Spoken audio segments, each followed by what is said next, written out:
Chapter 71 empress क्षिये का गुस्सा। जाओयांग palace के अंदर एम्प्रेस क्षिये का गुस्सा आग की तरह भड़क रहा था। एक के बाद एक कई टी कप्स और कीमती वासेस जमीन पर टूट चुके थे।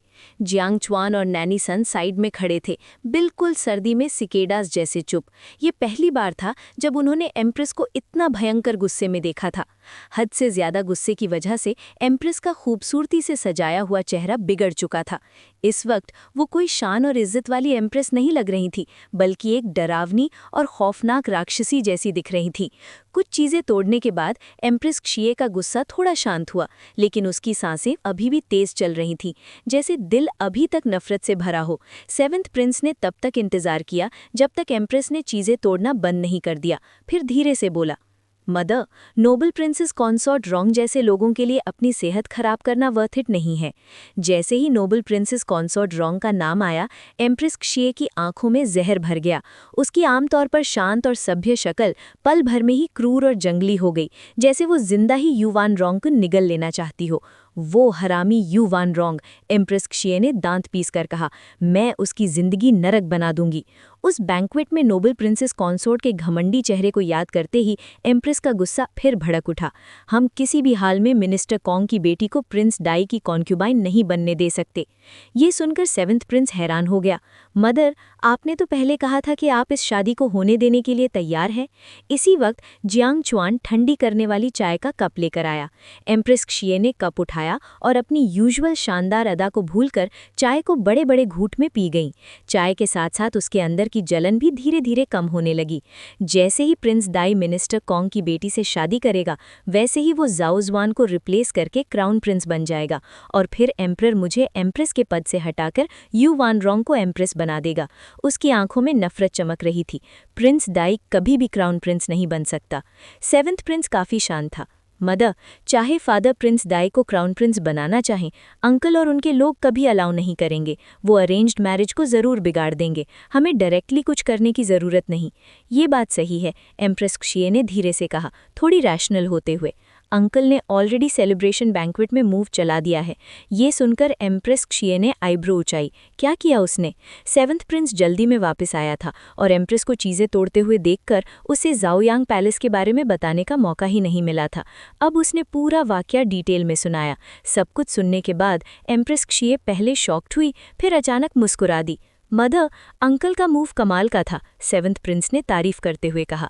सेकंड ब्रदर की पूरी बेइज्जती हो गई और मार्क्विस स्वनपिंग और मिनिस्टर कॉन्ग के बीच फूट भी पड़ गई। सच में अंकल तो अंकल ही है।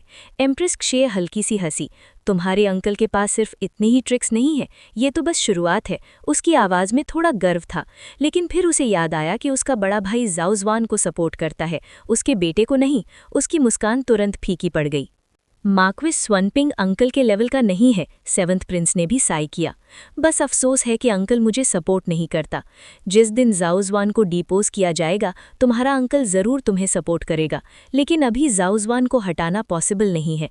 अगर अभी जाओजुआन को हटाया गया तो प्रिंस दाई सीधा क्राउन प्रिंस बन जाएगा और वो खुद एम्प्रेस नहीं रहेगी। तुम अभी अडल्ट भी नहीं हो, अभी तुम्हारी बारी नहीं आ सकती। सेवेंथ प्रिंस ने सर हिलाया। मदर, टेंशन मत लीजिए, अंकल कभी प्रिंस दाई को क्राउन प्रिंस से ज्यादा ताकतवर नहीं होने देंगे। मैं जानती हूँ, एम्प्रेस क्षिये ने धीरे से कहा, पर आज जो बेइज्जती हुई है वो मैं भूल नहीं सकती। आज रात नोबल प्रिंसेस कॉन्सॉर्ट ने सब कॉन्क्यूबाइंस के सामने उसे ताना मारा था, जैसे वो अगला एम्प्रेस बनने वाली हो। एम्प्रेस क्षिये ने अपनी पूरी जिंदगी इज्जत में गुजारी थी। ये अपमान वो कभी नहीं भूल सकती। मदर, आप क्या करने वाली हैं? सेवेंथ प्रिंस ने पूछा। एम्प्रेस क्षिये के होंठों पर एक खतरनाक मुस्कान आ गई। जाहिर सी बात है, मैं उसकी जिंदगी मुश्किल बनाऊंगी। पर कैसे? सेवेंथ प्रिंस ने फिर पूछा। अभी सोचना पड़ेगा, एम्प्रेस क्षिये शांत होकर बोली। वो जानती थी कि नोबल प्रिंसेस कॉन्सॉर्ट एम्परर की बहुत प्यारी है। अगर बिना सोचे समझे कोई एक्शन लिया तो उल्टा एम्परर की नाराजगी भी झेलनी पड़ेगी। वैसे भी, सेवेंथ प्रिंस ने कहा, कल से नोबल प्रिंसेस कॉन्सॉर्ट वैसे ही एम्बैरेस्ड होने वाली है। आपको अपने हाथ गंदे करने की जरूरत नहीं। तभी अचानक एम्प्रेस क्षिये को कुछ याद आया। उसकी आंखों में शैतानी चमक आ गई। जियांग चुआन, इस पैलेस के स्टोरेज में फर्टिलिटी ग्वानियन की एक मूर्ति है ना? जियांग चुआन ने झुककर जवाब दिया। जी आपकी मैजेस्टी, वो ओल्ड मैडम ने स्पेशली आपके लिए मंगवाई थी।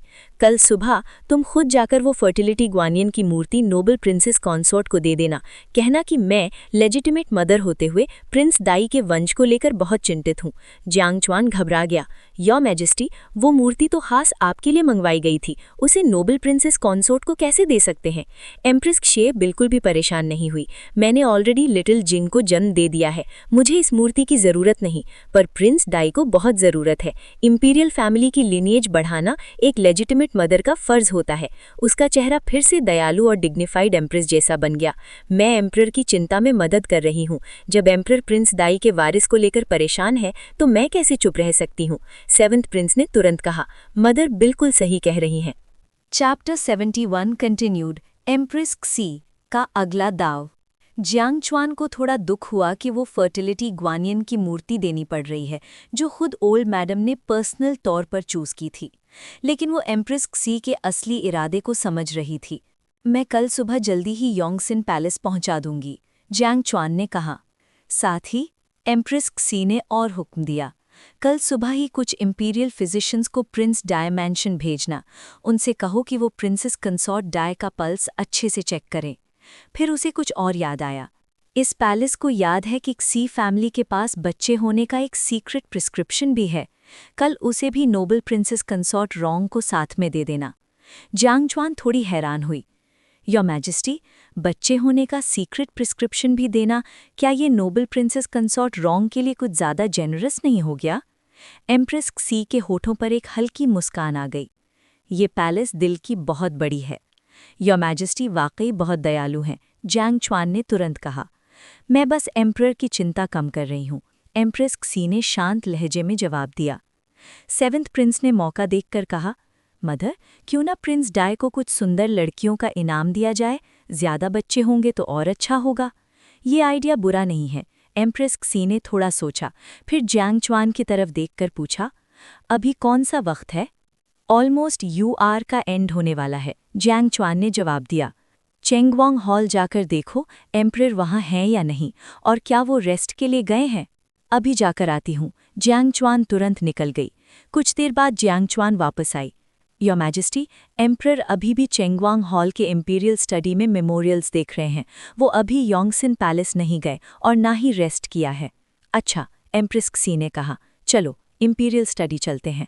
जियांग चुआन ने पूछा, योर मैजेस्टी, हम खाली हाथ जाएंगे या हैंगओवर सूप या कुछ और ले जाएं? एम्प्रेस क्सी ने थोड़ा सोचकर फिर बोली, लोटस सीड सूप तैयार कराओ। लोटस सीड सूप नींद के लिए अच्छा होता है और एम्प्रेस क्सी रोज सोने से पहले एक बोल पीती थीं। जी योर मैजेस्टी। कुछ ही देर में एम्प्रेस क्सी जियांग चुआन के साथ, जो फूड कंटेनर उठाए हुए थी, चेंगवांग हॉल की तरफ निकल पड़ी। चेंगवांग हॉल के इंपीरियल स्टडी के अंदर एम्प्रर सुन क्वी से क्योंगलिन गार्डन के बैंक्वेट में हुई सारी बातें सुन रहा था। जब सुन क्वी ने नोबल प्रिंसेस कंसॉर्ट रोंग के द्वारा एम्प्रेस क्सी को दिए गए तानों और अपमान का जिक्र किया, एम्प्रर के चेहरे पर जरा सी भी शिकन नहीं आई। सुन क्वी ने ये देखा और अंदर ही अंदर हैरान नहीं हुआ। नोबल प्रिंसेस कंसॉर्ट रोंग और एम्प्रेस क्सी के बीच हमेशा से तनाव रहा था और वो अक्सर एम्प्रेस का ज़्यादा अदब नहीं करती थी। इन सब पर एम्प्रर हमेशा आंख बंद करके बैठा रहता था। इसी वक्त सुन क्वी का एक शागिर्द अंदर आया और झुककर बोला, योर मैजेस्टी, एम्प्रेस आपसे मुलाकात चाहती हैं। ये सुनकर एम्प्रर की आंखों में हल्की सी हैरानी चमकी। उसने इंपीरियल टेबल पर रखे अपने पांव तुरंत नीचे उतार लिए। उन्हें अंदर भेजो। थोड़ी देर में एम्प्रेस सी फूड कंटेनर के साथ अंदर आईं। सबसे पहले उन्होंने झुककर सलाम किया। ये कंसॉर्ट महारानी को प्रणाम करती है। उठो, एम्प्रर ने कहा और पूछा, एम्प्रेस इस वक्त क्यों आई हो? ये कंसॉर्ट ने सोचा कि आज रात योर मैजेस्टी ने काफ़ी शराब पी होगी, इसलिए मैंने ख़ास तौर पर लोटस सीड सूप बनवाया है, जो हैंगओवर कम करता है और नींद के लिए भी अच्छा होता है। सुन क्वी ने आगे बढ़कर फूड कंटेनर लिया और उसमें से लोटस सीड सूप निकाल ली। एम्प्रेस काफ़ी ख्याल रखने वाली हैं, लेकिन वो जानते थे कि एम्प्रेस सिर्फ सूप देने के लिए यहाँ नहीं आई हैं। योर मैजेस्टी, एम्प्रेस क्सी ने अचानक कहा और घुटनों के बल बैठ गईं। प्रिंस डाई के अभी तक कोई वारिस नहीं है और ये कंसॉर्ट, जो उसकी लेजिटिमेट मदर है, इस बात पर ध्यान नहीं दिया। ये मेरी लापरवाही है। मैं अपनी गलती के लिए सज़ा मांगती हूँ। एम्प्रर ने मन ही मन सोचा, बात तो सही है। उठो, एम्परर ने कहा, इसमें तुम्हारी कोई गलती नहीं है, खुद को दोषी मत समझो। योर मैजेस्टी का शुक्रिया। एम्प्रेस क्सी खड़ी हुई। ये कंसॉर्ट ने सोच विचार कर फैसला किया है कि प्रिंसेस कंसॉर्ट डाई को फर्टिलिटी ग्वानियन की मूर्ति भेजने का, साथ ही प्रिंस डाई को कुछ सुंदर लड़कियों का इनाम दिया जाए। इस बारे में योर मैजेस्टी की क्या राय है? साइड में खड़े सुन कुई का दिल जोर से धड़का। वो समझ गया था, एम्प्रेस का ये सब करना सीधा सीधा नोबल प्रिंसेस कंसॉर्ट रोंग और प्रिंस डाई को शर्मिंदा करने के लिए था। सच ही कहा जाता है, एम्प्रेस और ड्यूक ज़ेन वाकई भाई बहन हैं। चैप्टर 72 एम्प्रेस झिए की साजिश। एम्प्रेस काफी सोच समझकर फैसले लेती हैं, एम्परर ने हल्की मुस्कान के साथ कहा। जैसे एम्प्रेस ने कहा है वैसे ही होने दो। सुन गुई ने सोचा था कि एम्परर जरूर एम्प्रेस के प्रपोजल का विरोध करेंगे, लेकिन उसकी हैरानी का ठिकाना न रहा जब एम्परर ने सीधा हाँ कह दी। उसकी आंखें तक खुलकर रह गई। मैं खुद चुन चुन कर कुछ ज्यादा फर्टाइल और खूबसूरत लड़कियां प्रिंस डाई के मैंशन भेजूंगी, एम्प्रेस जिए ने कहा। कहते हुए उसके चेहरे पर थोड़ी झिझक सी आ गई, जैसे वो कुछ और कहना चाहती हो पर रुक रही हो। एम्परर ने उसकी तरफ देखा और नरमी से बोला, एम्प्रेस, जो कहना है खुलकर कहो। एम्प्रेस झे ने थोड़ा रुककर कहा, योर मैजेस्टी, क्या हमें कुछ इंपीरियल फिजिशियंस भी प्रिंस डाई के मैंशन भेजने चाहिए, प्रिंस डाई और प्रिंसेस कंसॉर्ट डाई दोनों का पल्स चेक करने के लिए? फिर उसने तुरंत सफाई दी। प्रिंस डाई पिछले कुछ सालों से लगातार युद्धों में रहे हैं, उन्हें कई छोटे बड़े जख्म लगे हैं और उन्होंने काफ़ी दवाइयाँ भी ली हैं। जैसे कहते हैं, दवाई 3 हिस्सा जहर होती है। कहीं उनकी जड़ यानी फाउंडेशन पर असर तो नहीं पड़ गया? अगर फिजिशियंस उन्हें ध्यान से चेक कर लें और सही रिकवरी के लिए कुछ लिख दें तो बेहतर होगा। फिर इंपीरियल फिजिशियंस को प्रिंस डाई के मैंशन भेज दो, एम्परर ने बिना ज्यादा सोचे कहा। कहकर एम्परर ने देखा कि एम्प्रेस जिए के चेहरे पर फिर से वही हिचकिचाहट आ गई। वो मुस्कुराया और बोला, एम्प्रेस, और भी कुछ कहना चाहती हो? योर मैजेस्टी, एम्प्रेस जिए ने हल्की सी कड़वी मुस्कान के साथ कहा। अगर मैं फिजिशियंस भेजूं और प्रिंस डाई को ब्यूटीज का इनाम दूं तो मुझे डर है कि नोबल प्रिंसेस कंसॉर्ट रोंग नाराज हो जाएंगी। शायद वो सोचें कि मैं जानबूझकर प्रिंस डाई को नीचा दिखा रही हूं। साइड में खड़े सुन कुई ने मन ही मन सोचा, क्या यही सच नहीं है? तुम्हारा इरादा साफ है, एम्परर ने कहा। चाहे एम्प्रेस ये बात ना भी कहती, मैं कल खुद ही फिजिशियंस को प्रिंस डाई के मैंशन भेजने वाला था। योर मैजेस्टी सच में एक दयालु पिता हैं, एम्प्रेस जे ने तुरंत कहा। कल ही सब अरेंजमेंट्स करवा दो, एम्परर ने हुक्म दिया। जी योर मैजेस्टी। फिर एम्परर ने पूछा, एम्प्रेस, और कुछ? अब और कुछ नहीं है, एम्प्रेस जे ने अदब से झुककर कहा। मैं आपको और डिस्टर्ब नहीं करूंगी। योर मैजेस्टी, कृपया जल्दी आराम कीजिए। एम्प्रेस को भी जल्दी आराम करना चाहिए, एम्परर ने कहा। सुनकुई की तरफ देखकर कहा, एम्प्रेस को बाहर तक छोड़ाओ। जी योर मैजेस्टी। सुनकुई एम्प्रेस जिए को इंपीरियल स्टडी से बाहर छोड़ने चला, लेकिन एम्प्रेस जिए तुरंत नहीं गई। उसने सुनकुई को साइड में बुलाया और धीरे से कहा, मिस्टर सुन, जब हिज मैजेस्टी काम में लगे होते हैं तो वक्त का ख्याल नहीं रहता। उन्हें याद दिलाना कि वो जल्दी रेस्ट करें। बेफिक्र रहिए योर मैजेस्टी, मैं ज़रूर हिज मैजेस्टी को याद दिलाऊंगा। और अगर हिज मैजेस्टी को भूख लगे तो उनके लिए एक नाइट स्नैक तैयार करवाना। स्नैक हल्का होना चाहिए जो आसानी से हजम हो जाए, और रात को स्ट्रॉन्ग चाय मत बनाना, ज़्यादा तेज़ चाय पीने से उन्हें नींद नहीं आती। एम्प्रेस झे ने एक के बाद एक कई बातें समझाईं। जब सुनकुई ने सब याद कर लिया तब जाकर एम्प्रेस झे ने जियांग चुआन का हाथ पकड़ा और वहां से चली गई। सुनकुई ने थोड़ी दूर तक उन्हें छोड़ा, फिर एम्प्रेस झे ने उसे वापस भेज दिया कि वो जल्दी से हिज मैजेस्टी की सेवा में लौट जाए। योर मैजेस्टी, एम्प्रेस ने अभी काफ़ी सारी हिदायतें दी हैं। क्या कहा उन्होंने? एम्परर ने बिना सिर उठाए पूछा। एम्प्रेस ने कहा कि आपको जल्दी रेस्ट करने की याद दिलाई जाए। सुनकुई ने एक एक बात डिटेल में एम्परर को सुना दी। सब सुनने के बाद एम्परर ने सिर्फ हल्का सा सिर हिलाया, कुछ भी नहीं कहा। योर मैजेस्टी, एम्प्रेस वाकई आपका बहुत ख्याल रखती हैं, सुनकुई ने कहा। एम्परर ने बस धीरे से कहा। ये देखकर कि एम्परर और कुछ नहीं बोलना चाहते तो सुनकुई पीछे हटने ही वाला था, तब उसकी नज़र टेबल पर रखी लोटस सूप पर पड़ गई। उसे फिर बोलना पड़ा। योर मैजेस्टी, एम्प्रेस के भेजे हुए सूप को अगर अभी नहीं पिया गया तो वो ठंडा हो जाएगा। एम्परर ने टेबल पर रखे सूप की तरफ बस एक नज़र डाली और फीके लहजे में बोला, उठा ले जाओ। जी, सुनगुई ने कहा और सूप उठाकर बाहर ले गया। Chapter 72 continued. एम्प्रेस सीए की गहरी साजिश। उसका अप्रेंटिस पास आया और धीरे से पूछा, मास्टर, क्या हिज मैजेस्टी सूप नहीं पीएंगे? सुनकुई ने सूप उसके हाथ में दे दिया। हिज मैजेस्टी को सूप पीने का ज्यादा शौक नहीं है, चाहे एम्प्रेस भेजे या नोबल प्रिंसेस कंसॉर्ट रोंग, वो रेयरली पीते हैं।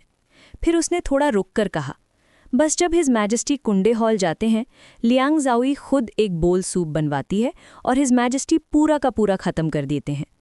अप्रेंटिस ने पूछा, तो इस सूप का क्या करें? तुम पी लो, सुन कुई ने कैजुअली कहा। वो जानता था कि ये लोटस सीड सूप एम्प्रेस ने खुद नहीं बनाया था। अगर खुद बनाया होता तो वो इसे ज़रूर फेंकवा देता। शुक्रिया मास्टर, अप्रेंटिस ने खुशी से कहा और सूप अपने कमरे में ले जाकर पी लिया। एम्प्रेस सीए वापस जाओयांग पैलेस आई और जियांग चुआन और नैनी सुन को हुक्म दिया कि जाओयांग पैलेस से 2 सबसे खूबसूरत पैलेस मेड्स चुनी जाएं। बाकी लड़कियां दूसरे पैलेसेस से ली जाएंगी। जियांग चुआन और नैनी सुन एम्प्रेस सीए के इरादों को अच्छी तरह समझ रहे थे। उन्होंने तुरंत जाओयांग पैलेस से 2 बेहद खूबसूरत और जवान पैलेस मेड्स चुनी। एम्प्रेस सीए ने उन्हें देखा और काफ़ी संतुष्ट हुई। नैनी सुन उन दोनों पैलेस मेड्स को अलग ले गई और उन्हें कुछ ज़रूरी बातें समझाने लगी। थोड़ी देर बाद जियांग चुआन ने झिझकते हुए कहा, योर मैजेस्टी, एक बात है, पता नहीं कहनी चाहिए या नहीं। एम्प्रेस सीए ने नरमी से कहा, जो सोच रही हो बिना डरे कह दो। योर मैजेस्टी, जियांग चुआन ने धीरे से कहा, मार्क्विस कॉन्ग की छोटी बेटी को प्रिंस डाई के मैंशन में आने देना शायद बुरा आइडिया नहीं है। एम्प्रेस सीए थोड़ी हैरान हुई, कैसे ये बुरा नहीं है? जियांग चुआन ने शांत और तेज दिमाग से जवाब दिया, जैसे ही मार्क्विस कॉन्ग की छोटी बेटी प्रिंस डाई के मैंशन में आएगी, वो प्रिंसेस कंसॉर्ट डाई से फेवर्स के लिए लड़ने लगेगी। अगर उसने प्रिंसेस कंसॉर्ट डाई से पहले प्रिंस डाई के लिए पहला बेटा पैदा कर दिया तो उसकी पोजीशन मैंशन में प्रिंसेस कंसॉर्ट डाई से भी ऊपर हो जाएगी। वो थोड़ी देर रुकी, फिर बोली, प्रिंसेस कंसॉर्ट डाई और मार्क्विस स्वेनपिंग का मैंशन ये बात चुपचाप बर्दाश्त नहीं करेगा। एम्प्रेस सीए ने पहले कभी इस एंगल से नहीं सोचा था, लेकिन जियांग चुआन की बात सुनकर उसे लगा ये बात बिल्कुल गलत नहीं है। प्रिंस डाई का इनर क्वार्टर बिल्कुल शांत नहीं रहेगा। जियांग चुआन ने आगे कहा, सच है, ये शायद बुरा नहीं है, लेकिन इससे हमें क्या फ़ायदा मिलेगा? जियांग चुआन ने तुरंत जवाब दिया, योर मैजेस्टी, आपने खुद कहा था कि 7th प्रिंस अभी छोटा है। आने वाले सालों में क्राउन प्रिंस को प्रिंस डाई के साथ पॉलिटिकल और डिप्लोमेटिक मुकाबले करने पड़ेंगे। उसकी आवाज़ और गहरी हो गई। अगर हम प्रिंस डाई के लिए डिस्ट्रैक्शंस क्रिएट नहीं करते तो हो सकता है वो 7th प्रिंस के अडल्ट होने से पहले ही क्राउन प्रिंस को रिप्लेस कर दे। ये 7th प्रिंस के लिए बहुत नुकसानदेह होगा। एम्प्रेस सीर की आंखें चमक उठी, तुम बिल्कुल सही कह रही हो। जब तक लिटिल जिंग बड़ा होगा उसे क्राउन प्रिंस को सपोर्ट करना ही पड़ेगा ताकि प्रिंस डाई उसे हटा ना सके, वरना जब लिटिल जिंग बड़ा होगा प्रिंस डाई ऑलरेडी मजबूत क्राउन प्रिंस बन चुका होगा और उसे हटाना लगभग नामुमकिन हो जाएगा। मैं तुरंत अपने भाई को लेटर लिखूंगी, एम्प्रेस सीए ने फैसला सुना दिया, और उसे बताऊंगी कि वो मार्क्विस कॉन्ग की छोटी बेटी को प्रिंस डाई की कॉन्क्यूबाइन बनने से ना रोके। योर मैजेस्टी बहुत दूरदर्शी हैं, जियांग चुआन ने सर झुकाकर कहा। तुम्हारी याद दहानी की वजह से, एम्प्रेस सीए ने धीरे से कहा। आज रात यू वरणराजन के चक्कर में मैं इस पहलू को भूल ही गई थी। फिर जियांग चुआन ने एक और सवाल पूछा, योर मैजेस्टी, आप नोबल प्रिंसेस कंसॉर्ट रोंग के साथ क्या करने का प्लान कर रही हैं? एम्प्रेस सीए ने अपनी उंगली में पहनी रिंग को धीरे धीरे घुमाया। उसकी आंखों में गहरा मतलब छुपा था। उसे कुछ दिन और घमंड करने दो, उसने ठंडे लहजे में कहा। चंद दिन बाद मेरी प्यारी बहन की मेमोरियल डे आने वाली है। जियांग चुआन का दिल जोर से धड़का। योर मैजेस्टी, क्या आप लेट एम्प्रेस की मेमोरियल डे पर नोबल प्रिंसेस कंसॉर्ट रोंग के खिलाफ एक्शन लेने वाली हैं? एम्प्रेस सीए ने सीधा सवाल दाग दिया। तुम बताओ, एम्प्रर के दिल में ज्यादा कौन है, नोबल प्रिंसेस कंसॉर्ट या मेरी प्यारी बहन? जियांग चुआन का गला सूख गया। इस सवाल का जवाब देना खतरनाक था। दोनों में से किसी का नाम लेना एम्प्रेस को नाराज कर सकता था। सच सच बताओ, एम्प्रेस सीए ने ठंडे स्वर में कहा। मैं तुम्हें दोषी नहीं ठहराऊंगी। मजबूरन जियांग चुआन में जवाब दिया। मुझे लगता है एम्प्रर के दिल में late empress noble princess consort से ज्यादा मायने रखती हैं। उसे याद आया जब लेट एम्प्रेस का इंतकाल हुआ था, एम्प्रर ने 3 दिन तक कोट नहीं लगाई थी। जब वो जिंदा थीं, एम्प्रर हमेशा उनका अदब और ख्याल रखता था। जियांग चुआन को वो दिन भी याद आया जब लेट एम्प्रेस बीमार थीं। तब वो यंग मिस के साथ पैलेस गई थी उनसे मिलने। कोर्ट खत्म होते ही एम्प्रर खुद दौड़ते हुए आए और अपने हाथों से लेट एम्प्रेस को दवा पिलाई। उस वक्त नोबल प्रिंसेस कंसॉर्ट भी बीमार थीं, लेकिन एम्प्रर ने पहले लेट एम्प्रेस को देखना जरूरी समझा। और जब एम्प्रर अभी क्राउन प्रिंस भी नहीं बने थे, जब वो जंगों से लौटते थे तो हमेशा लेट एम्प्रेस के लिए तोहफे लाते थे। उस वक्त भी एम्प्रेस सीए अंदर ही अंदर जलन महसूस करती थीं। लेट एम्प्रेस के गुजर जाने के बाद हर साल उनकी मेमोरियल डे पर एम्परर खुद जुंगहुआ पैलेस जाकर श्रद्धा करता था। उनका जन्मदिन भी उसे याद रहता था। जियांगचुआन को वो मंजर भी याद आया जब लेट एम्प्रेस क्राउन प्रिंस के साथ गर्भवती थीं और शीए रेजिडेंस आई थीं।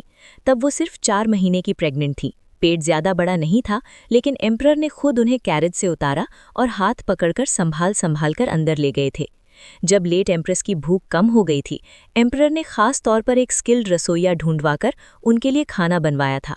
उस वक्त पूरे शीए परिवार को पता था एम्परर लेट एम्प्रेस से कितना प्यार करते थे। तुम बताओ, एम्प्रेस सीए ने धीरे से पूछा। अगर यू वरन राजन मेरी बहन की मेमोरियल डे पर कोई भी जरा सी भी बेअदबी करे तो क्या एम्परर गुस्सा नहीं होगा? बिल्कुल होगा, जियांगचुआन ने बिना सोचे जवाब दिया। एम्प्रेस सीए के होठों पर एक गहरी ठंडी मुस्कान आई। उसने धीरे से जियांगचुआन को पास बुलाया। जियांगचुआन झुककर पास आई। एम्प्रेस सीए ने उसके कान में अपनी सारी हिदायतें फुसफुसाकर कह दीं और उसी पल एक और खौफनाक साजिश जन्म ले चुकी थी। चैप्टर 73 पहला हंगामा। अगले सुबह का इंतजार भी नहीं हुआ था, प्रिंस दाई की नामर्दांगी की अफवाह पूरे कैपिटल में आग की तरह फैल चुकी थी। सुबह होते ही शहर का हर आदमी औरत ये बात जानता था कि प्रिंस दाई के कोई वारिस इसलिए नहीं है क्योंकि वो बच्चे पैदा करने के काबिल ही नहीं है। कॉन्ग मैंशन के नौकर भी इस बात से अनजान नहीं रहे। अंकल जी, एक नौकर घबराया हुआ फ्रंट कोर्टयार्ड में भागते हुए आया। मैं अभी एक बात सुनकर आया हूँ। स्टीवर्ड ने उसका चेहरा देखा। रंग उड़ा हुआ था। उसे लगा कोई बड़ी बात हो गई है। क्या हुआ? नौकर ने धीरे से उसके कान में फुसफुसाया। मैं बाजार से सामान लेने गया था, वहां लोग कह रहे थे कि प्रिंस दाई नामर्द है, इसलिए उसके कोई बच्चे नहीं हो सकते। क्या? स्टीवर्ड के चेहरे का रंग बदल गया। अंकल जी, पूरे शहर में यही बात चल रही है। लोग डिटेल्स के साथ बोल रहे हैं, जैसे बिल्कुल सच हो। और वैसे भी प्रिंस दाई के सच में कोई वारिस तो है नहीं। स्टीवर्ड एक पल भी ना रुका। मैं तुरंत मास्टर को बताता हूँ। वो सीधा कॉन्ग ताइचांग के पास पहुंचा। उस वक्त कॉन्ग ताइचांग नाश्ता कर रहे थे। स्टीवर्ड को इतनी हुर्रत में आता देखकर उन्होंने पूछा, क्या हुआ? स्टीवर्ड ने सारी बात बता दी, जो बाजार में सुना था, जैसा सुना था। सब कुछ सुनने के बाद भी कॉन्ग ताइचांग के चेहरे पर जरा सी भी हैरानी न दिखी। वो बिल्कुल शांत रहे। स्टीवर्ड और ज्यादा हैरान हो गया। मास्टर, क्या आपको पहले से पता था? कॉन्ग ताइचांग ने हल्की सी हाँ में सिर हिलाई। हाँ, ये कोई अनएक्सपेक्टेड बात नहीं है। कल रात सेलिब्रेशन बैंक्वेट में ड्यूक जेन के कहने के बाद उन्हें पहले से अंदाजा था कि ये बात पूरे शहर में फैल जाएगी। स्टीवर्ड ने चिंता भरी आवाज में कहा, मास्टर, अगर प्रिंस दाई वाकई इस हालत में है तो मिस का क्या होगा? मिस की सगाई प्रिंस दाई से कॉन्क्यूबाइन के रूप में तय हो चुकी है। अगर वो शादी हुई तो मिस पूरी जिंदगी अकेली और बेवारिसी में गुजारेगी। ये उसके साथ बहुत नाइंसाफी होगी। कॉन्ग ताइचांग ने नाश्ता खत्म किया, चाय के 2 घूंट लिए और शांत स्वर में बोले, यावर, प्रिंस दाई की कॉन्क्यूबाइन बनकर शादी नहीं करेगी। स्टीवर्ड का दिल जोर से धड़का। मास्टर, क्या आप? कॉन्ग ताइचांग ने सीधा कहा, आज की सुबह की कोर्ट के बाद मैं एम्परर से मिलूंगा और इस मैरिज डिग्री को मना कर दूंगा। ये कहकर वो उठ खड़े हुए। देर हो रही है, मुझे कोर्ट के लिए निकलना होगा। दरवाजे पर कॉन्ग युआन पहले ही कैरेज के पास खड़ा था। फादर, कॉन्ग युआन ने सलाम किया और उन्हें कैरेज में बैठने में मदद की। जैसे ही बाप बेटे बैठ गए, कोचमैन ने चाबुक हिलाया और घोड़े धीरे धीरे इंपीरियल सिटी की तरफ बढ़ने लगे। कैरेज के अंदर सन्नाटा था। थोड़ी देर बाद कॉन्ग युआन ने पूछा, फादर, क्या आप तैयार हैं? कॉन्ग ताइचांग ने गंभीर स्वर में कहा, मैं तैयार हूं। फिर उन्होंने धीरे से सांस छोड़ी, लेकिन हो सकता है हमें जेल भी जाना पड़े। कॉन्ग युआन बिना हिचकिचाए बोला, फादर, मुझे जेल से डर नहीं लगता, बस बाद में माँ और बहन को मुश्किल होगी। मैंने तुम्हारी माँ से बात कर ली है। अगर हम दोनों के साथ कुछ भी हो जाता है तो वो तुम्हारी बहन को लेकर कैपिटल छोड़ देगी। कॉन्ग युआन की भवें सिकुड़ गईं। मुझे डर है कि माँ और बहन कैपिटल से निकल भी नहीं पाएंगी। कॉन्ग ताइचांग इस बात पर चुप हो गए। वो भी इस पॉसिबिलिटी को समझ रहे थे। थोड़ी देर बाद कॉन्ग युआन ने फिर कहा, प्रिंस दाई इस शादी को इतनी आसानी से छोड़ने वाला नहीं है। कॉन्ग फैमिली प्रिंस दाई के लिए बहुत मायने रखती है। चाहे एम्परर शादी का डिक्री रद्द कर दे, प्रिंस दाई पीछे नहीं हटेगा। वो किसी भी हद तक जा सकता है। ये वही बात थी जिससे कॉन्ग ताइचांग सबसे ज्यादा डरते थे। उन्होंने गंभीर आवाज में कहा, ये शादी का डिक्री हमारी कॉन्ग फैमिली को आग पर बिठा चुका है। अगर हम शादी को ना मना करें तो हमारी जान अभी के लिए महफूज रहेगी, लेकिन कॉन्ग फैमिली की सदियों पुरानी इज्जत मिट्टी में मिल जाएगी। और अगर हम शादी से इनकार करें तो हमारी जान खतरे में होगी, लेकिन कॉन्ग फैमिली की इज्जत बची रहेगी। कॉन्ग युआन ने बिना सोचे कहा, फादर, कॉन्ग फैमिली की इज्जत सबसे ऊपर है। वो सीधा बैठा, हम कॉन्ग वंश के वंशज हैं। अगर हम अपनी इज्जत ना बचा सकें तो बाद में अपने पुरखों का सामना कैसे करेंगे? कैरिज धीरे धीरे इंपीरियल सिटी के करीब पहुंच रहा था और साथ ही कॉन्ग फैमिली का सबसे मुश्किल फैसला भी अपने करीब आ रहा था। बस इतना ही है कि तुम्हारी माँ और बहन भी इसमें फंस गई हैं, कॉन्ग टाइचांग ने भरी आवाज में कहा, और इसी बात का तुम्हारा पिता उनसे सबसे ज्यादा अफसोस करता है। कॉन्ग टाइचांग ने पहले सोचा था कि वो अपनी पत्नी को तलाक दे देंगे और बेटी को फैमिली से अलग कर देंगे ताकि उन्हें बचा सकें, लेकिन वक्त ही नहीं मिला। फादर, कॉन्ग युआन ने धीरे से कहा, माँ और बहन आपको कभी दोष नहीं देंगे। मुझे पता है वो मुझे दोष नहीं देंगे। कॉन्ग टाइचांग ने लंबी सांस ली, लेकिन फिर भी उनका गला भर आया। दिल ही दिल में उन्होंने सोचा, शायद मैं अपनी पत्नी और बेटी का कर्ज अगले जन्म में ही चुका पाऊंगा। हमारी कॉन्ग फैमिली ने आखिर एम्परर का क्या बिगाड़ा था? वो बार बार सोचते रहे। उन्हें लगता था एम्परर को उनकी बेटी को प्रिंस डाई की कॉन्क्यूबाइन बनाना ही नहीं चाहिए था, लेकिन फिर भी एम्परर ने वही किया। हमारी कॉन्ग फैमिली ने कोई गलत काम नहीं किया, कॉन्ग युआन ने थोड़ा रुक कर कहा, लेकिन एम्परर की नज़र में हम बस क्राउन प्रिंस और प्रिंस डाई के बीच पावर बैलेंस करने का एक जरिया है। ये बात कॉन्ग टाइचांग के दिल पर सीधा वार कर गई। उनका चेहरा दर्द से भर गया। जरिया? सिर्फ एक टूल? फादर, आप भी अब समझ चुके होंगे, कॉन्ग युआन ने शांत आवाज में कहा। एम्परर के लिए हमारी कॉन्ग फैमिली उतनी इम्पॉर्टेंट नहीं है। हम सिर्फ कोर्ट के बैलेंस के लिए एक मोहरा हैं, जबकि ली फैमिली। वो रुक गया। उसने देखा कि उसके पिता का चेहरा और भी उदास हो गया था, इसलिए आगे नहीं बोला। कॉन्ग टाइचांग ने खुद ही बात पूरी की, जबकि ली फैमिली एम्परर के दिल में गहरी जगह रखती है। हाँ, कॉन्ग युआन ने सच्चाई से कहा, ली फैमिली एम्परर के लिए हमसे ज़्यादा अहमियत रखती है।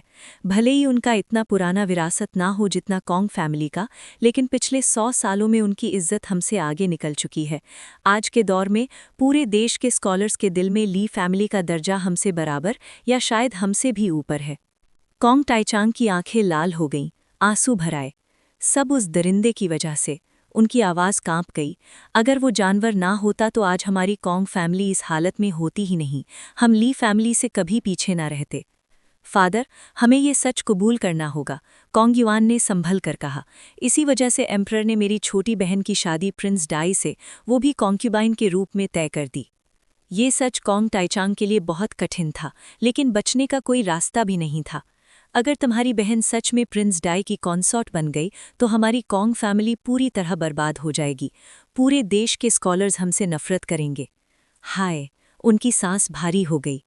लेकिन अगर इस बार हम इंपीरियल ऑर्डर का विरोध करने पर सज़ा भुगतते हैं तो कम से कम हमारी कॉन्ग फैमिली की इज्जत बच जाएगी। कॉन्ग टाइचांग की आवाज़ और भी गंभीर हो गई। इस आफत से हम बच नहीं सकते, लेकिन कम से कम हम अपनी फैमिली की मर्यादा निभा पाएंगे। फादर, कॉन्ग युआन ने सीधा कहा, ये हम कॉन्ग फैमिली के सदस्यों की जिम्मेदारी है। बचपन से ही वो जानता था कि कॉन्ग फैमिली का हिस्सा होने का मतलब क्या होता है। यहाँ इज्जत जिंदगी से भी ज्यादा कीमती होती है। फादर, ना मैं, ना माँ, ना बहन, हम में से किसी को भी कॉन्ग फैमिली का हिस्सा होने का अफसोस नहीं है। ये सुनकर कॉन्ग टाइचांग अपने जज्बात रोक नहीं पाए। उन्होंने अपना चेहरा ढक लिया और चुपचाप रोने लगे। कॉन्ग युआन का दिल भी भर आया, आंखों के सामने धुंधला सा छा गया। उसने गहरी सांस ली और कहा, फादर, शायद बातें इतनी बुरी नहीं है जितना हम सोच रहे हैं।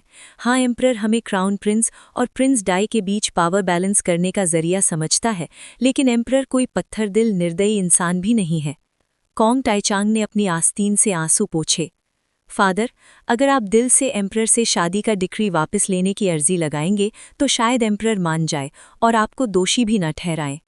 हाँ, तुम सही कह रहे हो, कॉन्ग टाइचांग ने खुद को तसल्ली देते हुए कहा। एम्परर कोई बेरहम इंसान नहीं है।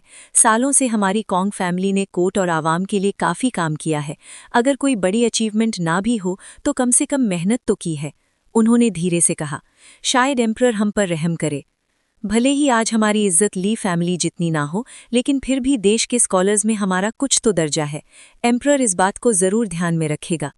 हाँ, शायद हमारी किस्मत पूरी तरह से लिख दी नहीं गई है, कॉन्ग टाइचांग ने कहा। फादर, मैं भी यही मानता हूँ। बाप बेटे ने एक दूसरे की तरफ देखा और हल्की हंसी के साथ हंस पड़े। इसी हंसी के बीच कोचमैन की आवाज़ आई, मास्टर, यंग मास्टर, हम पहुंच गए हैं। कॉन्ग टाइचांग और कॉन्ग युआन ने तुरंत अपने चेहरे संभाले और कैरेज से उतर गए। उस वक्त तक पैलेस गेट पर काफी अधिकारी जमा हो चुके थे। गेट अभी खुला नहीं था, इसलिए सभी बाहर इंतजार कर रहे थे। जैसे ही कॉन्ग टाइचांग और कॉन्ग युआन उतरे, कई अधिकारी उनके इर्द गिर्द आ गए। ये सब प्रिंस डाई के समर्थक थे। एम्परर की शादी का डिक्री जारी करने के बाद प्रिंस डाई के लोग कॉन्ग टाइचांग और उनके बेटे को अपना ही आदमी समझने लगे थे।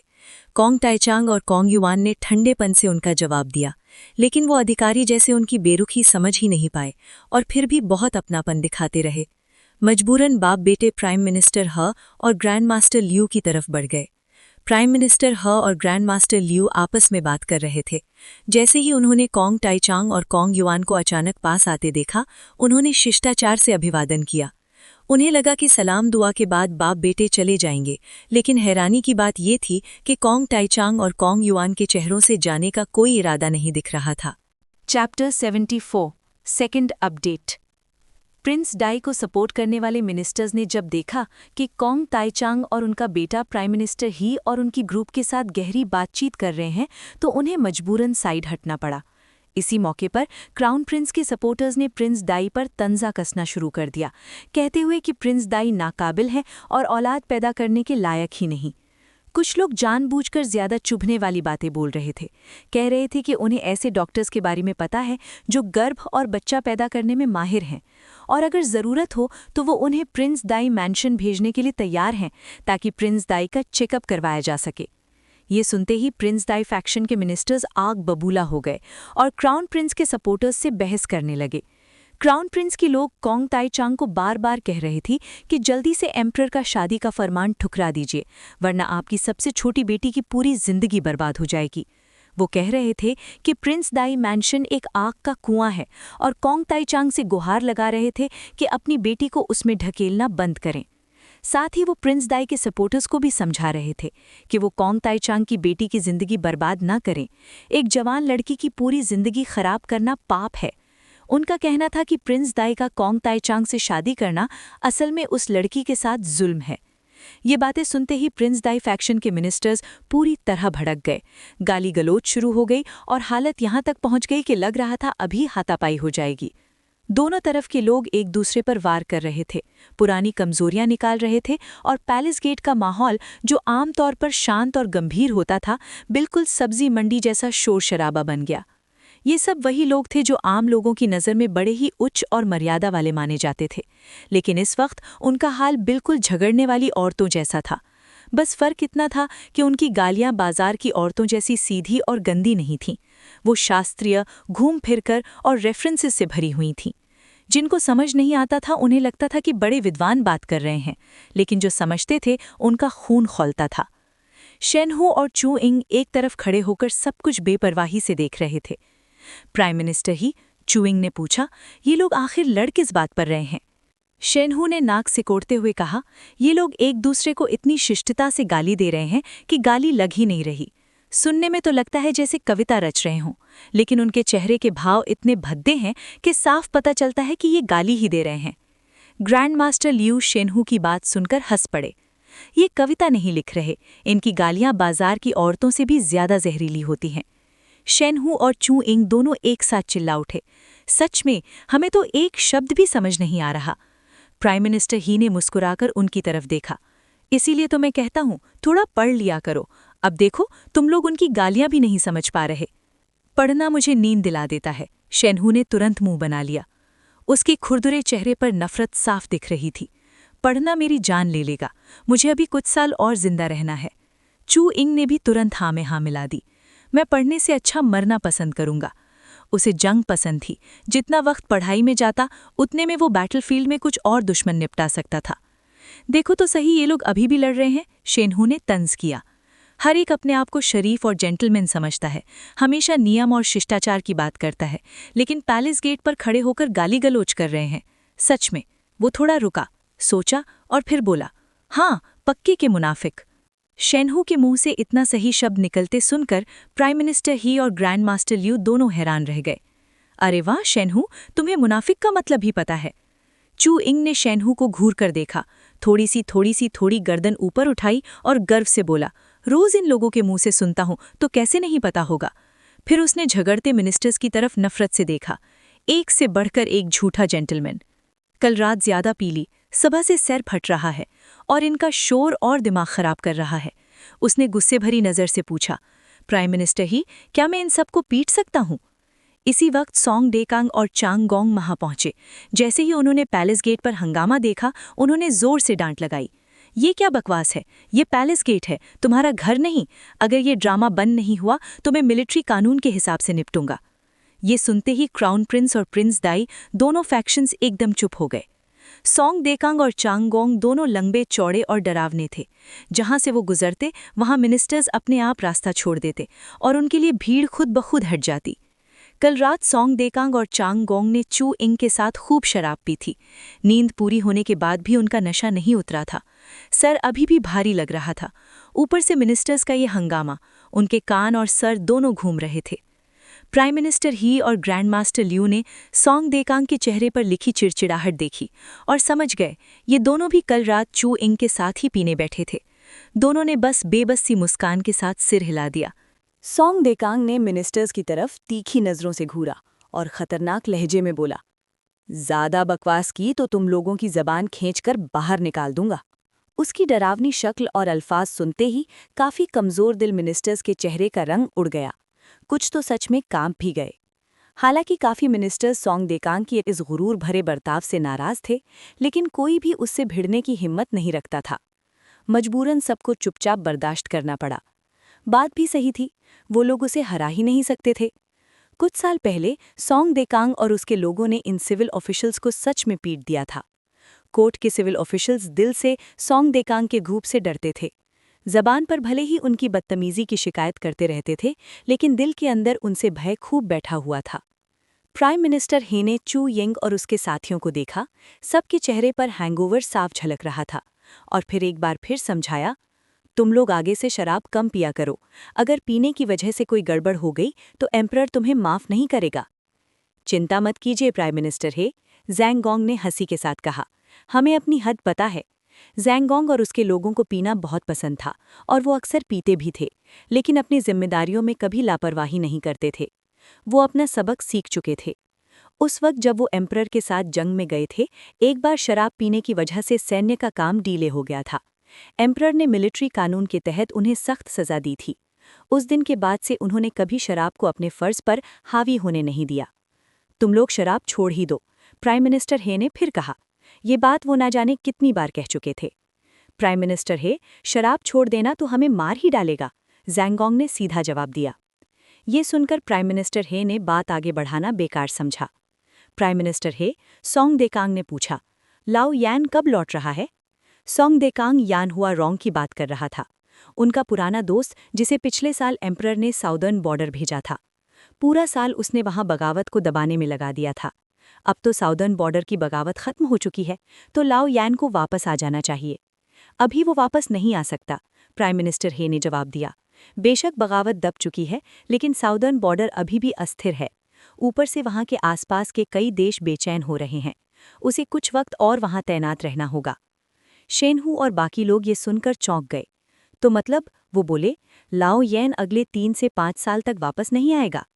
एम्परर ने उसे सिर्फ बगावत दबाने के लिए नहीं भेजा था।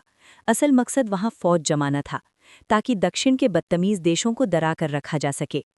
लगता है बात सिर्फ डराने तक सीमित नहीं है।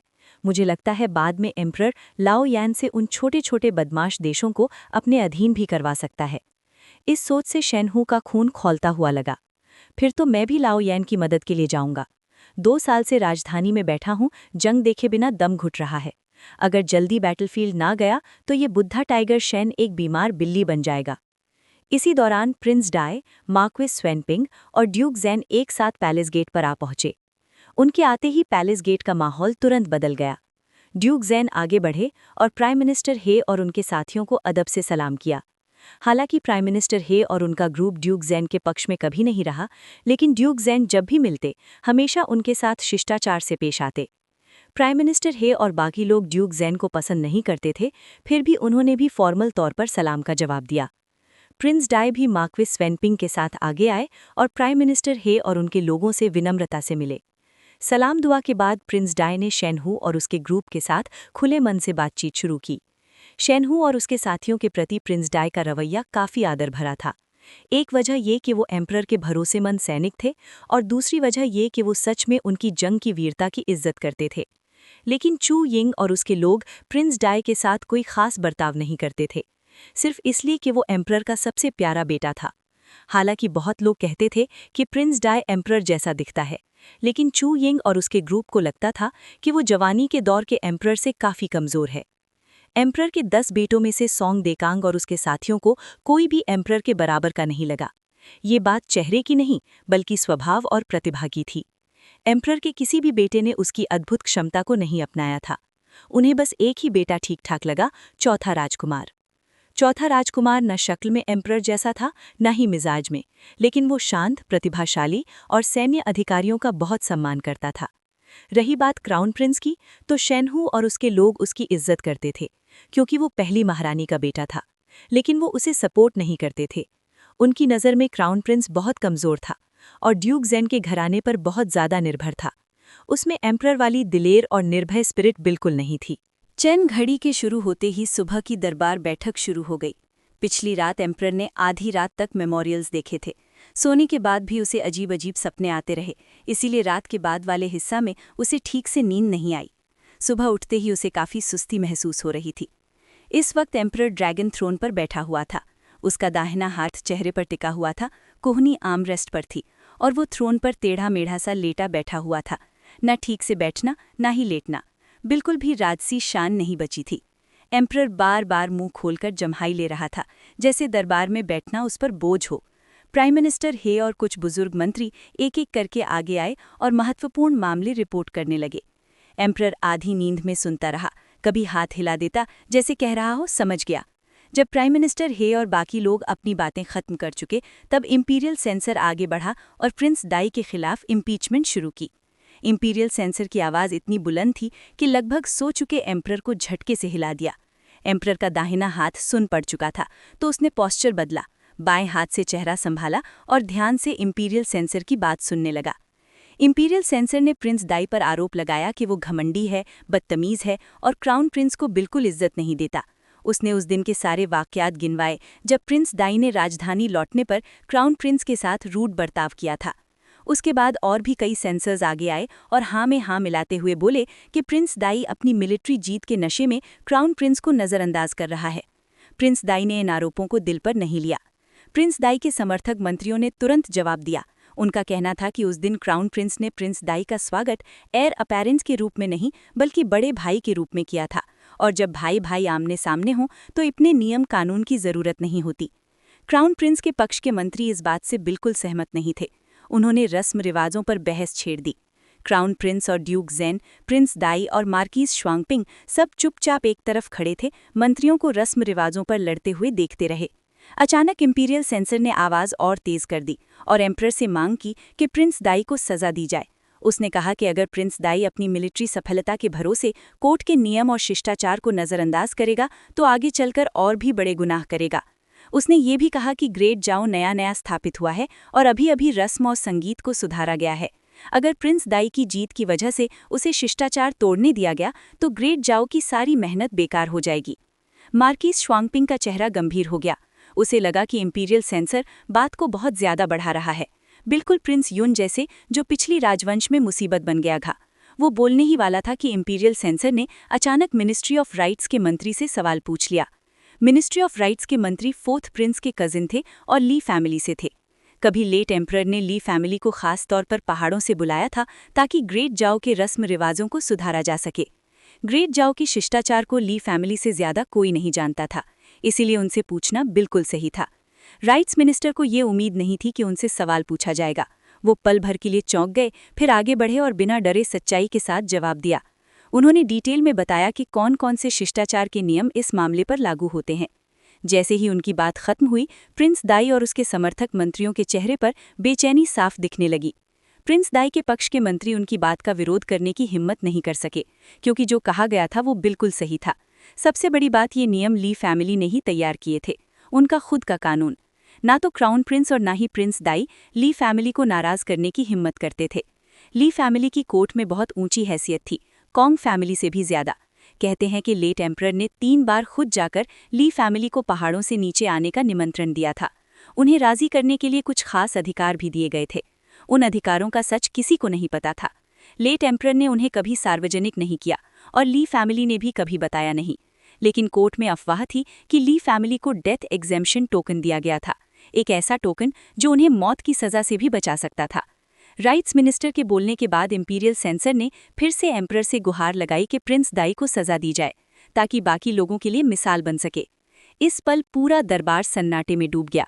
इंपीरियल सेंसर और कुछ और सेंसर्स जमीन पर घुटने टेक कर बैठे थे। दोनों तरफ खड़े मंत्री चुप थे। एम्परर सीधा बैठ गया और नीचे खड़े प्रिंस दाई की तरफ देखा। एम्परर की नज़र पड़ते ही प्रिंस दाई का दिल जोर से धड़का। वो तुरंत आगे बढ़ा, घुटने टेक कर बोला, पिताजी, मैं अपनी गलती मानता हूँ। मुझे क्राउन प्रिंस को बड़े भाई की तरह ट्रीट नहीं करना चाहिए था। ये मेरी लापरवाही थी। कृपया मुझे दंड दें। इसी वक्त क्राउन प्रिंस भी आगे आए और झुककर बोले, पिताजी, मैंने अपने छोटे भाई का स्वागत एक विजयी भाई के रूप में नहीं बल्कि क्राउन प्रिंस के रूप में किया था। भाई भाई के बीच इतने नियम कानून की जरूरत नहीं होती। कृपया मेरे छोटे भाई को दोष न दें। एम्परर ने हाथ उठाकर दोनों को उठने का संकेत दिया। धन्यवाद पिताजी, दोनों ने एक साथ कहा। उस दिन मैंने खुद क्राउन प्रिंस को इजाजत दी थी कि वो प्रिंस दाई को बड़े भाई के रूप में स्वागत करे। उस दिन सिर्फ भाई थे, न क्राउन प्रिंस, न राजा और प्रजा। और जब राजा प्रजा ही न हो तो शिष्टाचार की इतनी पाबंदी की क्या जरूरत। एम्परर की बात सुनते ही प्रिंस डाई के चेहरे पर खुशी छा गई। उसे पहले से ही अंदाजा था, उसका पिता उसे बचा लेगा। क्राउन प्रिंस का चेहरा बिल्कुल शांत रहा, लेकिन उसके साइड में लटकती हुई मुट्ठी धीरे से भींच गई। Your majesty, imperial sensor emperor के प्रिंस डाई के पक्ष लेने से नाराज कुछ कहना ही वाला था कि एम्परर ने हाथ उठाकर उसे चुप करवा दिया। प्रिंस डाई, जी पिताजी, अगर भविष्य में तुमने फिर से कोई गलत हरकत की तो मैं तुम्हें आसानी से माफ नहीं करूंगा। मैं पिताजी की शिक्षा याद रखूंगा। एम्परर ने सिर हिलाया, फिर बोला, राइट्स और लॉज को 100 बार लिख कर आना। प्रिंस डाई एक पल के लिए हक्का बक्का रह गया। उसने सोचा नहीं था कि सजा लिखने की होगी। क्या तुम्हें लगता है 100 कम है तो? एम्परर 200 कहने ही वाले थे कि प्रिंस डाई जल्दी से बोला, नहीं, बिल्कुल नहीं, 100 बार ही काफी है। मैं लिखने को तैयार हूं। एम्परर ने इंपीरियल सेंसर की तरफ देखा और कहा, इंपीरियल सेंसर, जब प्रिंस डाई राइट्स और लॉज 100 बार लिख लेगा तो उसे हर लफ्ज याद हो जाएगा। उसके बाद वो इनका उल्लंघन नहीं करेगा। इंपीरियल सेंसर चुप रहा। एम्परर ने फिर पूछा, इंपीरियल सेंसर, क्या तुम इस सजा से संतुष्ट हो? इंपीरियल सेंसर बिल्कुल भी संतुष्ट नहीं था, लेकिन बोलने की हिम्मत भी नहीं थी। मैं ऐसा कहने का साहस नहीं करता। उठो। धन्यवाद योर मैजेस्टी। एम्परर वापस ड्रैगन थ्रोन पर बैठ गया। क्या और कोई बात है? दरबार में एक पल के लिए खामोशी छा गई। पिताजी, मुझे एक विनती करनी है, क्राउन प्रिंस ने अचानक कहा। क्या बात है? पिताजी, अगले महीने माँ के देहांत की बरसी है। मैं ह्यूलोंग टेम्पल जाकर उनके लिए प्रार्थना करना चाहता हूँ, क्राउन प्रिंस ने विनम्रता से कहा। मैं माँ के लिए 7 बार 7 दिन का उपवास और शुद्धि का व्रत रखना चाहता हूँ। कृपया अनुमति दें। दिवंगत महारानी का जिक्र होते ही एम्परर का चेहरा बदल गया। उसकी पहले वाली लापरवाह भावना तुरंत गायब हो गई। तुम्हारी भक्ति देखकर मुझे प्रसन्नता हुई, एम्परर ने कहा। तुम कब ह्यूलोंग टेम्पल जाने का विचार रखते हो? मैं कल ही निकलना चाहता हूँ। फिर तुम जा सकते हो। धन्यवाद पिताजी। एम्परर ने और कुछ नहीं कहा। सुन कोई आगे बढ़ा और मंत्रियों से पूछा, क्या किसी और को कुछ रिपोर्ट करना है? जब किसी ने जवाब नहीं दिया, सुन कोई ने बुलंद आवाज में घोषणा की, दरबार भंग होता है। महाराज की जय हो, सदा जय हो। जैसे ही एम्परर महासभा से निकले, मिनिस्टर कॉन्ग तेज कदमों से उनके पीछे हो लिए। इंपीरियल स्टडी में जैसे ही एम्परर बैठने लगे, उन्हें बताया गया कि मिनिस्टर कॉन्ग दर्शन की अनुमति मांग रहे हैं। उन्हें अंदर भेजो। मिनिस्टर कॉन्ग अंदर आए, झुककर सलाम किया, फिर घुटने टेककर 3 बार जोर से शीश नवाया। मिनिस्टर कॉन्ग का इतना भव्य शिष्टाचार देखकर एम्परर समझ गए कि वो किस मकसद से आए हैं।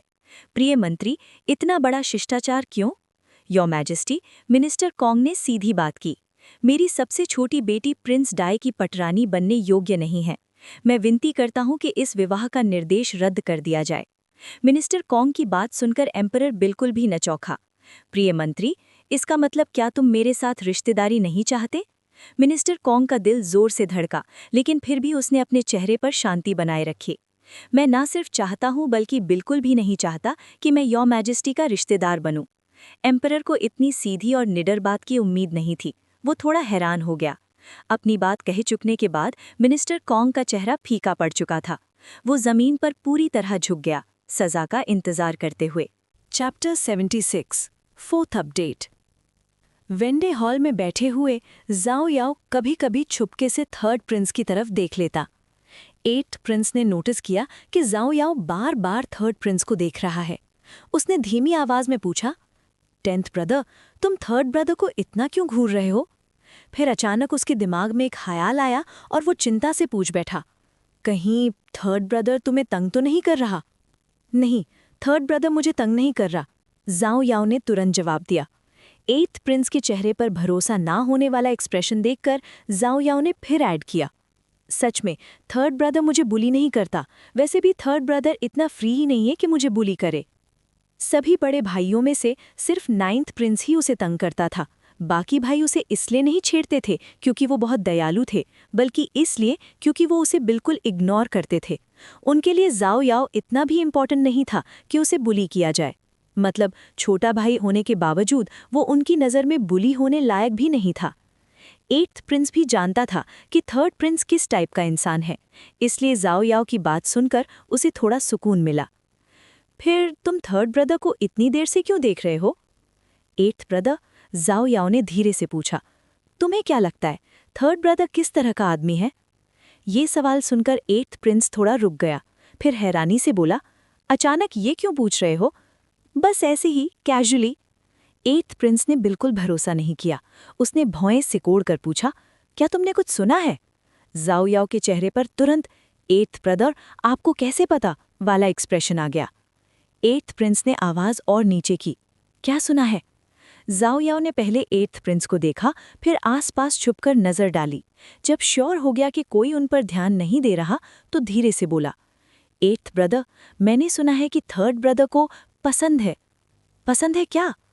मैंने सुना है कि थर्ड ब्रदर को स्टिंकी टोफू खाना पसंद है। जाओ याओ ने बिल्कुल सीरियस चेहरे के साथ कहा। 8th प्रिंस, उसे लगा था कि जाओ याओ कोई बड़ी बात बताने वाला है, पर यह तो खाने पीने का गॉसिप निकला।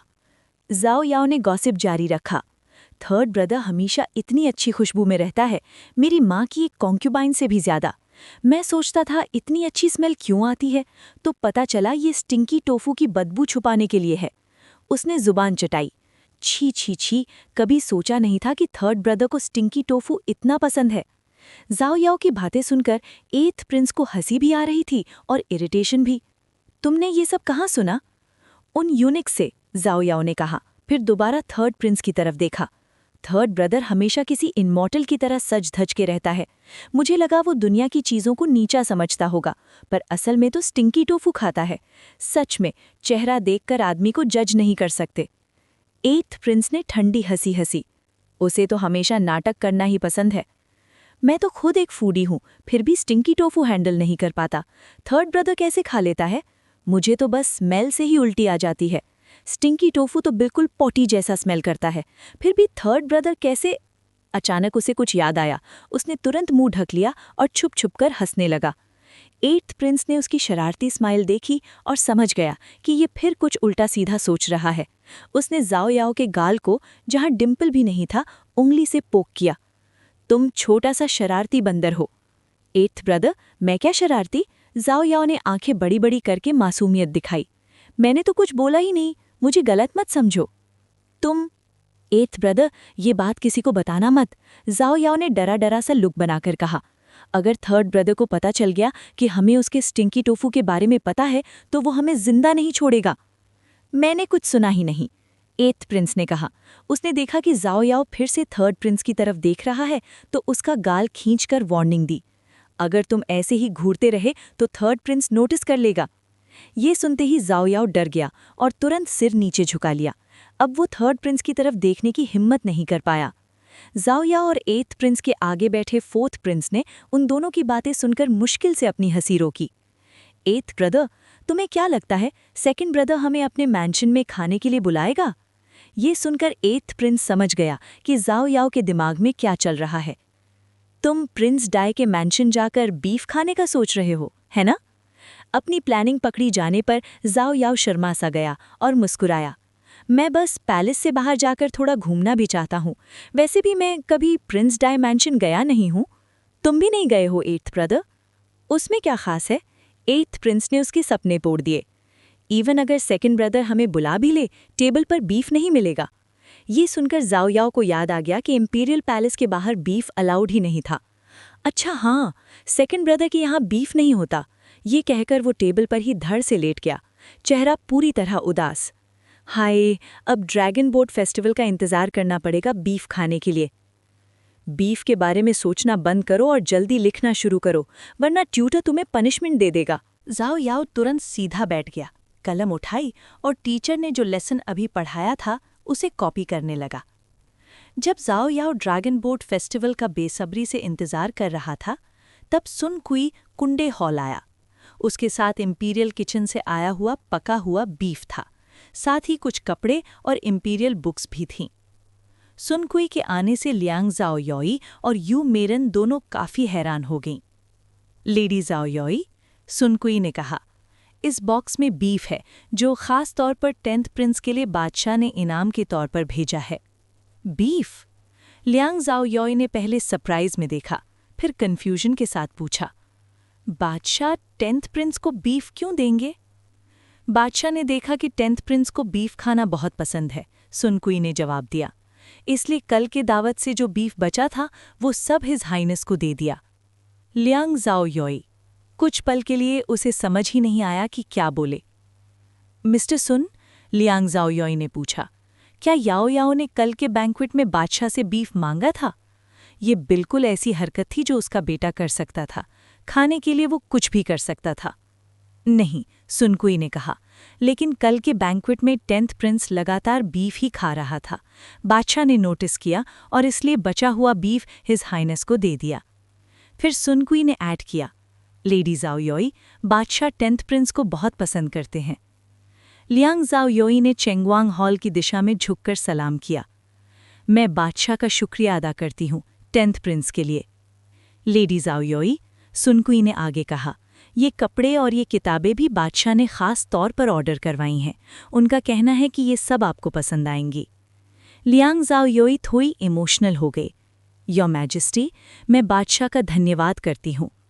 सुन कुई ने ज्यादा कुछ नहीं कहा। लेडी जाओ योई, ये दास अब विदा लेता है। मिस्टर सुन, जाने से पहले चाय पी लीजिए, लियांग जाओ योई ने कहा। लेडी जाओ योई, सुन कुई ने नम्रता से मना किया, मुझे इंपीरियल स्टडी में ड्यूटी पर लौटना है, इसलिए चाय नहीं ले सकता। उसने झुककर सलाम किया। ये दास विदा लेता है। धन्यवाद मिस्टर सुन, आराम से जाइए। लियांग जाओ योई ने गुई शिंग को एक नज़र से इशारा किया। गुई शिंग समझ गई और खुद सुनकुई को कुंडे हॉल के बाहर तक छोड़कर आई। जाते वक्त उसने एक थैली दी जिसमें कुछ पैसे थे, कहकर कि ये चाय के लिए हैं। सुनकुई ने मना नहीं किया और सीधे तौर पर ले लिया। कुंडे हॉल के अंदर यू मेरन, 5th प्रिंसेस और लेडी पैन सब बीफ के फूड बॉक्स को घूर रही थीं। सच में कभी सोचा नहीं था कि बादशाह याओ याओ को बीफ भी इनाम में देंगे, यू मेरन ने कहा। लेडी पैन हंसी। ये पहली बार है कि मैंने बादशाह को बीफ इनाम देते देखा है। 5th प्रिंसेस ने तीखी बात बोली। सिर्फ 10th ब्रदर ही हैं जिसमें इतनी हिम्मत है कि फादर से बीफ भी मंगवा ले। लियांग जाओ योई को ये थोड़ा फनी भी लगा और इंटरेस्टिंग भी। याओ याओ के लिए बीफ से बेहतर कुछ नहीं, लियांग जाओ योई ने मुस्कुराते हुए कहा। बादशाह का बीफ देना ही उसे सबसे ज्यादा खुश करता है। यू मेरन हंस पड़ी। बिल्कुल सही। लेडी पैन भी हंसकर बोली, बीफ देना थोड़ा अजीब जरूर है, लेकिन इससे पता चलता है कि बादशाह याओ याओ से कितना प्यार करते हैं, वरना उन्हें कैसे पता होता कि याओ याओ को बीफ पसंद है। लियांग जाओ योई ने गुई शिंग को हुक्म दिया, बीफ को छोटी रसोई में ले जाओ और दोपहर के खाने के लिए पकवा दो। जी माय लेडी। फिर लियांग जाओ योई ने टेबल पर रखे कपड़ों को देखा और यू मेरन और बाकी लोगों से कहा, तुम लोग भी कुछ कपड़ा ले जाओ, नए कपड़े सिलवा लेना। सिस्टर, ये तो बादशाह ने आपको दिए हैं, हम कैसे ले सकते हैं? हाँ सिस्टर, आप ही रख लो, 5th प्रिंसेस ने भी कहा। मैं अकेले इतना कपड़ा यूज़ नहीं कर सकती, लियांग जाओ योई ने मुस्कुराते हुए कहा। थोड़ा तुम लोग भी ले जाओ। ये कहकर वो खुद कपड़ा चुनकर यू मेरन और बाकी लोगों को देने लगी। फॉर्मेलिटीज मत करो। यू मेरन और बाकी लोगों ने फिर मना नहीं किया और कपड़े ले लिए। उनके जाने के बाद ग्वी शिंग ने पूछा, माय लेडी, बादशाह ने अचानक आपको गिफ्ट्स क्यों भेजे? आज तो बादशाह का कुंडे हॉल आने का प्लान भी नहीं था और आपकी मुलाकात भी रिसेंटली नहीं हुई। मैं बस साइड बेनिफिट हूँ, लियांग ज़ाओयोई ने शांत आवाज में कहा। बादशाह शायद सोच रहे होंगे कि सिर्फ याओ याओ को बीफ देना ठीक नहीं, इसलिए साथ में मुझे भी कुछ चीज़ें दे दी। मैं याओ याओ की किस्मत का फ़ायदा उठा रही हूँ। पर बादशाह को याद है कि आपको सिंपल कपड़े पसंद हैं और लोकल क्रॉनिकल्स पढ़ना पसंद है। ग्वी शिंग हंसी के साथ बोली, माय लेडी, बादशाह आपको दिल में रखते हैं। लियांग ज़ाओयोई सिर्फ हल्की सी मुस्कुराई। माय लेडी, इन कपड़ों का क्या करें? स्टोर कर दें या आपके लिए नए कपड़े सिलवाएं? नए कपड़े बनवा दो। जी माय लेडी। ग्वी शिंग कपड़े उठाकर चली गई। लियांग ज़ाओयोई ने इंपीरियल क्रॉनिकल की किताब उठाई, उसके कवर पर हाथ फेरा और उसके चेहरे पर एक मीठी सी मुस्कान आ गई। इसी वक्त सुन कुई इंपीरियल स्टडी के दरवाजे तक ही पहुंचा था कि उसने प्रिंस डाई और ऑफिशियल कॉन्ग को साथ निकलते हुए देखा। दोनों के चेहरे पर नाराजगी साफ झलक रही थी। सुन कुई हैरान रह गया। ऐसा क्या हो गया कि प्रिंस डाई और ऑफिशियल कॉन्ग दोनों इतने अपसेट लग रहे हैं? 77। सुन दोदो ने देखा कि सुन कुई लौट आया है तो तुरंत आगे बढ़कर बोला, मास्टर, आप वापस आ गए? सुन कुई ने हल्की सी हाँ में गर्दन हिलाई। फिर उसकी नज़र प्रिंस दाई और मिनिस्टर कॉन्ग पर पड़ी, जो अभी अभी दूर जा रहे थे। उनके चेहरे काफ़ी गंभीर थे। सुन कुई ने पूछा, क्या हुआ? प्रिंस दाई और मिनिस्टर कॉन्ग इतने उदास क्यों लग रहे हैं? सुन दोदो ने सर हिला दिया, मुझे नहीं पता। जब प्रिंस दाई और मिनिस्टर कॉन्ग इंपीरियल स्टडी के अंदर थे, तब सुन दोदो दरवाजे पर पहरा दे रहा था। अंदर क्या बात हो रही थी उसे कुछ भी सुनाई नहीं दिया। मास्टर, सुन दोदो ने याद करके बताया, जैसे ही आप गए मिनिस्टर कॉन्ग ने मुलाकात की दरख्वास्त की और ज्यादा देर नहीं हुई थी कि प्रिंस दाई भी आ गए। सुन कुई को अंदाजा हो गया कि बात किस तरफ जा रही है। मैं अंदर जाकर सेवा करता हूँ, तुम दरवाजे पर नजर रखो। जी मास्टर। सुन कुई चुपचाप इंपीरियल स्टडी में घुसा, बादशाह को सलाम किया और कहा, लेडी ज़ाओई ने आपके लिए शुक्रिया कहने को कहा है। बादशाह ने सिर्फ एक हल्की सी आवाज़ में हाँ की और कुछ नहीं बोला। बादशाह जब कुछ पूछ नहीं रहे थे तो सुन कुई ने भी ज्यादा बोलने की हिम्मत नहीं की। प्रिंस दाई और मिनिस्टर कॉन्ग के उदास होने का रीज़न पूछना तो बिल्कुल ही हिम्मत के बाहर था। वो चुपचाप एक तरफ खड़ा हो गया। कुछ देर बाद वो बाहर गया और सुन दोदो को गर्म चाय लाने को कहा। सुन दोदो तुरंत चाय ले आया। सुन कुई ने दोनों हाथों से चाय पकड़ी और बादशाह के सामने पेश की। योर मैजेस्टी, थोड़ी चाय पी लीजिए, ज़रा आराम मिलेगा। बादशाह ने हाथ में पकड़ा मेमोरियल नीचे रखा, चाय का प्याला लिया और जैसे ही ढक्कन उठाया, चाय की खुशबू फैल गई। पहले बादशाह चाय पाउडर वाली पीते थे, इस तरह की नहीं। जो चाय वो अब पी रहे थे वो ब्रूट टी थी। ये आदत उन्होंने लियांग ज़ाओई से सीखी थी। लियांग ज़ाओई की बनाई हुई चाय बादशाह के टेस्ट के बिल्कुल मुताबिक थी। बादशाह को पसंद आई तो पूरे महल में इसी तरह की चाय चलने लगी। बाद में दरबार के मंत्री भी पीने लगे और धीरे धीरे पूरी राजधानी में ये चाय फैशन बन गई। ये ब्रूट टी असल में ज़ाओ याओ ने अपने सपनों वाले ज़ाओ याओ से सीखी थी। सपनों वाला ज़ाओ याओ चाय का बहुत शौकीन था और काफ़ी पिकी भी। चाय के कुछ घूंट लेने के बाद बादशाह ने सुन कुई से पूछा, फॉर्मर एम्प्रेस की याद में जो अनुष्ठान है, सब तैयारी हो गई? सुन कुई ने अदब से जवाब दिया, सब कुछ तैयार है योर मैजेस्टी। बादशाह ने चाय का प्याला रख दिया और हल्की सी सांस भरी। पलक झपकते ही उसे गुजरे 7 साल हो गए। Your majesty. सुन कुई ने बादशाह के चेहरे पर उदासी देखी, पर समझ नहीं पाया कि कैसे तसल्ली दे। मैं उसका बहुत कर्जदार हूँ। फॉर्मर एम्प्रेस का ख्याल आते ही बादशाह का दिल बोझिल हो गया। अपनी पूरी जिंदगी में उसे लगा कि उसने 2 लोगों के साथ सबसे ज्यादा नाइंसाफ़ी की, एक अपना बड़ा भाई और दूसरी फॉर्मर एम्प्रेस। जब फॉर्मर एम्प्रेस की शादी बादशाह से हुई तब बादशाह अक्सर जंगों पर जाया करते थे। घर के सारे काम उसने खुद संभाले, कभी उन्हें परेशान नहीं किया। उसने सिपाहियों के परिवारों का भी ख्याल रखा ताकि वो बिना चिंता के बैटलफील्ड पर लड़ सकें। उसने कभी मुझे नहीं बताया कि वो क्या क्या करती थी और न ही कभी कुछ मांगा।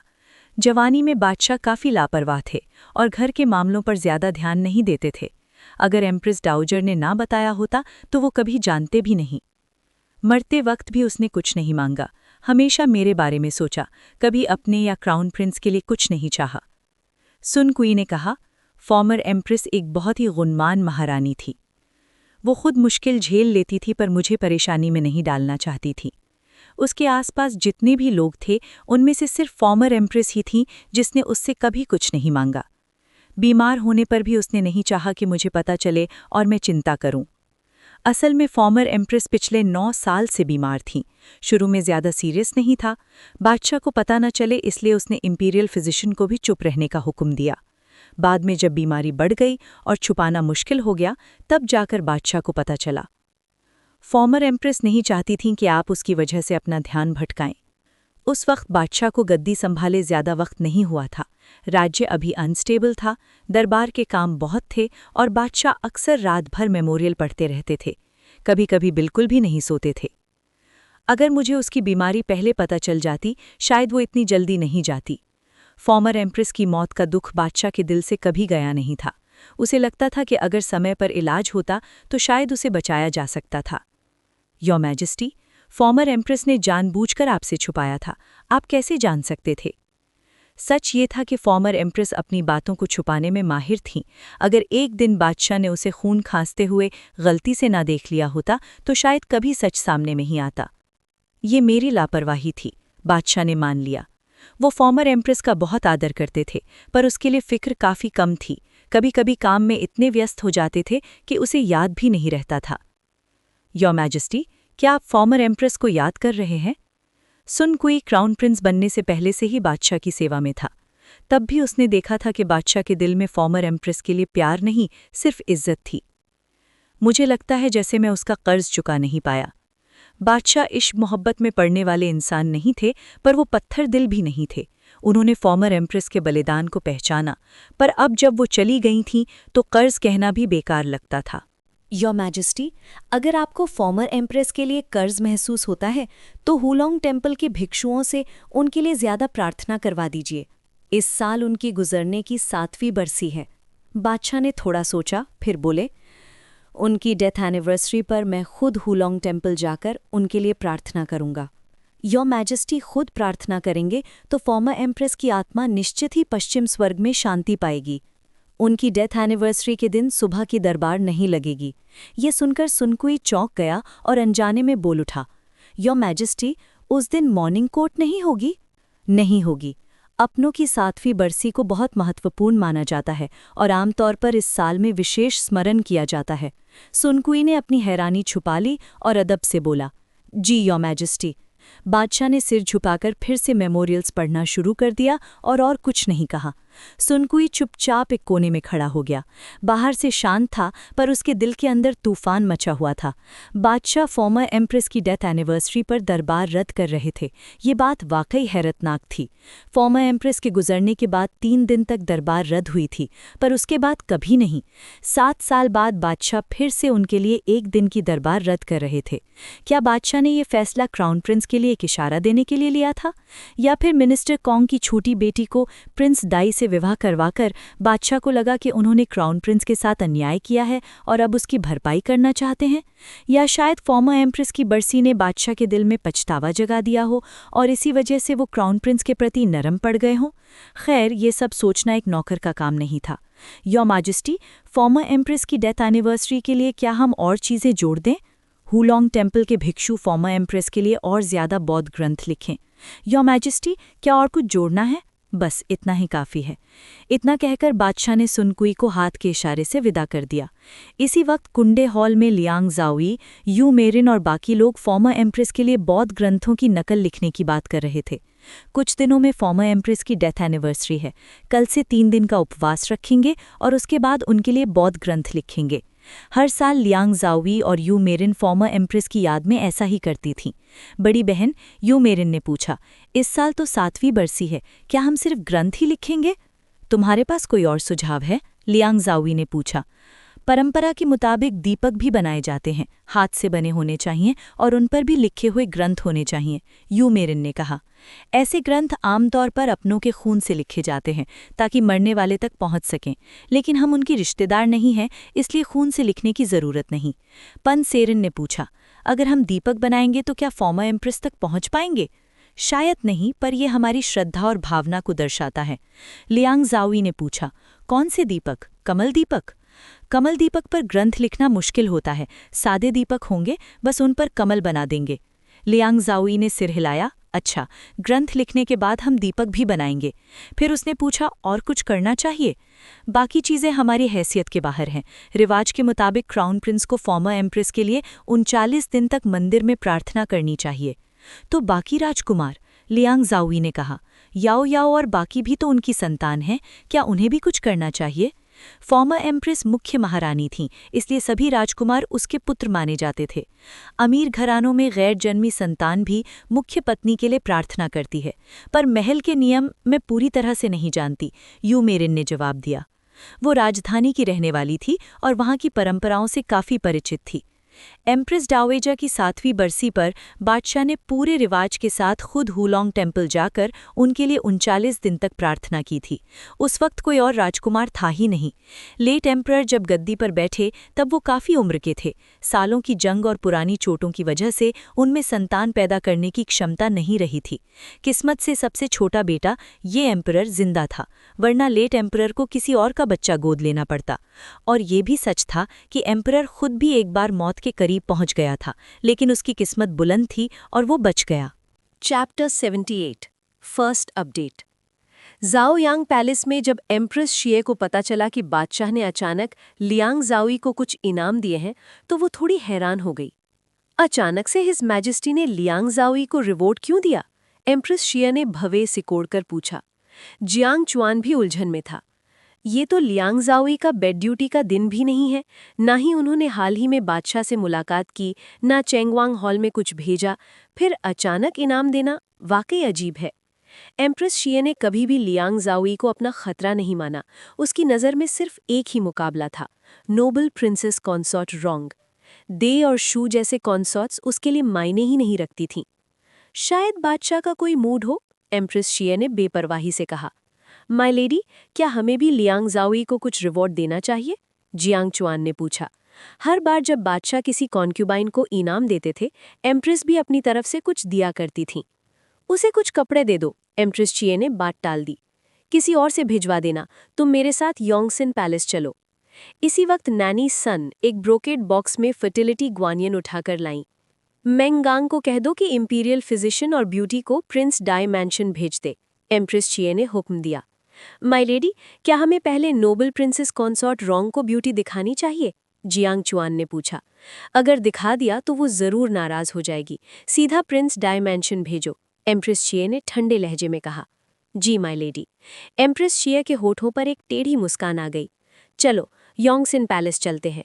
जियांग चुआन के चेहरे पर भी एक शातिर सी मुस्कान आ गई। जी माय लेडी। एम्प्रेस शिए जियांग चुआन के सहारे अपनी पूरी शान के साथ योंगसिन पैलेस की तरफ चल पड़ी। इसी दौरान एक और पैलेस मेड बाई जू पिछले साल के कपड़े उठाकर क्यूंडे हॉल की तरफ निकल गई। योंगसिन पैलेस में नोबल प्रिंसेस कॉन्सॉर्ट रोंग को ये अफवाह सुनने को मिली कि प्रिंस डाई बच्चे पैदा नहीं कर सकता। ये सुनकर वो आग बबूला हो गई और अभी अभी एक बड़ा हंगामा कर चुकी थी। माय लेडी, गुस्से में अपनी सेहत खराब मत कीजिए, जिनमई ने क्रिसैंथेमम टी का प्याला आगे बढ़ाया। माय लेडी, थोड़ी चाय पी लीजिए, मन शांत हो जाएगा। नोबल प्रिंसेस कॉन्सॉर्ट ने खट्टे चेहरे के साथ प्याला लिया और कुछ घूंट पिए, पर गुस्सा कम होने के बजाय और बढ़ता जा रहा था। आखिरकार उन्होंने प्याला जमीन पर पटक दिया। जिनमई ने देखा कि उनका हाथ चाय से भीग गया है। वो तुरंत अपनी आस्तीन से रुमाल निकालकर घुटनों के बल बैठ गईं और हाथ पोंछने लगी। माय लेडी, अगर आप बीमार पड़ गईं तो क्या होगा? ड्यूक जेन ने प्रिंस डाई का ऐसा अपमान किया है, मैं ये जिल्लत कैसे बर्दाश्त करूं? नोबल प्रिंसेस रोंग गुस्से से बोली। उसका चेहरा और भी सख्त हो गया। एक दिन आएगा जब मैं शिए परिवार से खून का बदला लूंगी। माय लेडी, प्रिंस मैंशन से जल्द ही अच्छी खबर आएगी, तब ये अफवाह अपने आप टूट जाएगी। सब उस चांग यिंग के नाफरमान पेट की वजह से है, नोबल प्रिंसेस रोंग ने ठंडी सांस ली। बचपन से मेरे पास पली बढ़ी, अच्छी तरह सिखाई, पर प्रिंस डाई से शादी के 2 साल बाद भी पेट से कोई खबर नहीं। जिनमई जानती थी कि ये सिर्फ प्रिंसेस डाई की गलती नहीं थी, पर इस वक्त वो कुछ कह नहीं सकती थी। माय लेडी, क्यों ना इंपीरियल फिजिशियन से कुछ दवाई लिखवा दें ताकि प्रिंसेस का शरीर पोषित हो? नोबल प्रिंसेस रोंग ने हल्की सी हाँ में सिर हिलाया। डॉक्टर सू को बुलाओ। डॉक्टर सू महल के सबसे माहिर स्त्री रोग विशेषज्ञ थे। जिनमई ने उन्हें तसल्ली दी। माय लेडी, ज्यादा चिंता मत कीजिए। डॉक्टर सू के देखने से प्रिंसेस जरूर जल्द ही गर्भवती हो जाएगी। बस ऐसा ही हो। नोबल प्रिंसेस रोंग के चेहरे पर थोड़ा पछतावा झलक रहा था। ये मेरी ही लापरवाही थी। जब उनकी नई नई शादी हुई थी तब मुझे ही चांगयेंग का मुआयना करवा देना चाहिए था। आज प्रिंस डाई को मजाक का शिकार नहीं बनना पड़ता। माय लेडी, शादी के तुरंत बाद ही हिज मैजेस्टी ने बादशाह को दंगा शांति के लिए भेजा था। उस वक्त चाहकर भी बच्चों का मौका कहाँ था। उस वक्त मैंने उसे कहा था कि 1-2 लोगों को साथ रख ले, पर उसने कह दिया कि फौज के कैंप में औरतों की इजाज़त नहीं। मेरी बात ही नहीं मानी। अगर उसने मेरी बात सुन ली होती तो आज मेरी गोद में पोता होता। माय लेडी, हमारे राजकुमार बहुत सिद्धांतों वाले हैं। अगर पहले किसी कॉन्क्यूबाइन का बच्चा हो जाता तो प्रिंसेस कॉन्सॉर्ट का क्या होता। वो तो उनकी कज़न है, बचपन से साथ पली बढ़ी। क्या हिज मैजेस्टी उन्हें शर्मिंदा देख सकते थे। प्रिंसेस कॉन्सॉर्ट को शर्मिंदा ना करने के चक्कर में खुद मजाक बन गया। माय लेडी, प्रिंसेस कॉन्सॉर्ट को जल्द ही अच्छी खबर मिलेगी। जैसे ही मिस कॉन्ग प्रिंस मैंशन में आएंगी, आपका वंश और फैल जाएगा। आपको ज्यादा चिंता करने की जरूरत नहीं। नोबल प्रिंसेस रोंग ने चुपचाप गहरी सांस ली, जैसे दिल के बोझ को दबाने की कोशिश कर रही हो। नोबल प्रिंसेस रोंग को अचानक कुछ याद आया। उसकी भौहें हल्की सी सिकुड़ गईं। कॉन्ग ताइचांग के परिवार के वंश ज्यादा नहीं होते हैं ना? मुझे याद है उसके सिर्फ 2 बेटे हैं और 2 बेटियां भी हैं। जिनमई ने जवाब दिया। मिस कॉन्ग सबसे छोटी बेटी है। कॉन्ग ताइचांग के 4 बच्चे मिसेस कॉन्ग से ही पैदा हुए हैं। उसकी कोई कॉन्क्यूबाइन नहीं है, इसलिए देखा जाए तो उसका वंश कम नहीं माना जाता। तुम ऐसा कह रही हो जैसे बिल्कुल ही कम ना हो, नोबल प्रिंसेस रोंग ने चिंता भरे चेहरे के साथ कहा। मुझे बस ये डर है कि कॉन्ग ताइचांग की सबसे छोटी बेटी शायद आसानी से बच्चा जन्म देने वाली ना हो। माय लेडी, आप ज्यादा ही सोच रही हैं। अभी बात चल ही रही थी कि नैनी शी अंदर आई और अदब से बोली, माय लेडी, एम्प्रेस पधार रही हैं। ये सुनते ही नोबल प्रिंसेस रोंग का चेहरा सख्त हो गया। वो यहाँ क्या करने आई है? जिनमई ने अंदाज़ा लगाया। माय लेडी, एम्प्रेस का इरादा ठीक नहीं लग रहा। नोबल प्रिंसेस रोंग को भी एम्प्रेस शीए का मकसद समझ आ गया। उसका पहले चमकता चेहरा पल भर में ठंडा और खौफनाक हो गया। अच्छा हुआ, बिल्कुल सही वक्त पर आई है। उसने नैनी शी को हुक्म दिया, उसे अंदर आने दो। रिवायत के मुताबिक नोबल प्रिंसेस रोंग को एम्प्रेस शीए का स्वागत करने खुद उठना चाहिए था, लेकिन उसने ऐसा नहीं किया। वो हॉल के अंदर ही बैठकर एम्प्रेस के आने का इंतजार करती रही। नैनी शी ने एम्प्रेस शीए के पास जाकर कहा, माय लेडी, नोबल कॉन्सर्ट ने आपको अंदर आने को कहा है। ये सुनते ही जिनमई गुस्से से भड़क उठी और नैनी शी को डांट दिया। गुस्ताख, तुम्हारी हिम्मत कैसे हुई एम्प्रेस को सीधा अंदर बुलाने की? क्या नोबल कॉन्सर्ट दर्जाबंदी भूल गई हैं? नैनी शी चुपचाप एक तरफ खड़ी रही। एम्प्रेस शीए को जरा भी गुस्सा नहीं आया। उसने नरमी से कहा, नोबल प्रिंसेस रोंग को कह दो कि मैं हिज मैजेस्टी के हुक्म से आई हूँ। अगर वो बाहर नहीं आएंगी तो मैं लौट जाऊंगी। ये सुनकर नैनी शी की आंखों में हैरानी चमकी और वो तुरंत वापस भागी। माय लेडी, एम्प्रेस कह रही हैं कि वो बादशाह के हुक्म से आई हैं। बादशाह के हुक्म से? नोबल प्रिंसेस रोंग तुरंत खड़ी हो गईं, अपने कपड़ों को ठीक किया और बाहर जाकर एम्प्रेस शीए का सामना किया। एम्प्रेस शीए को देखकर भी उसने सलाम नहीं किया और ठंडे लहजे में पूछा, एम्प्रेस, बादशाह का कौन सा हुक्म लेकर आई हो? एम्प्रेस शीए का चेहरा सख्त हो गया। नोबल प्रिंसेस रोंग, अपना लहजा संभाल कर बात करो। नोबल प्रिंसेस रोंग बिल्कुल नहीं डरी। उसने कड़क आवाज में कहा, अगर एम्प्रेस मुझे बादशाह का हुक्म नहीं बताएंगी तो मैं खुद जाकर बादशाह से पूछ लूंगी। एम्प्रेस शीए ने अपना गुस्सा दबाया और कहा, प्रिंस डाई की शादी को 2 साल हो गए हैं, फिर भी कोई औलाद नहीं हुई। बादशाह और मैं दोनों इस बात को लेकर चिंतित हैं। ये सुनते ही नोबल प्रिंसेस रोंग का चेहरा अंधेरा पड़ गया। प्रिंस डाई के बिना औलाद होने का जिम्मेदार मैं खुद हूँ, एक वैध माँ के तौर पर। इसीलिए मैंने खुद बादशाह से माफ़ी मांगी। एम्प्रेस शीए ने खुद को दोषी ठहराते हुए कहा, बादशाह ने मुझे दोष नहीं दिया, लेकिन सच में मुझसे ये बात नज़रअंदाज हो गई।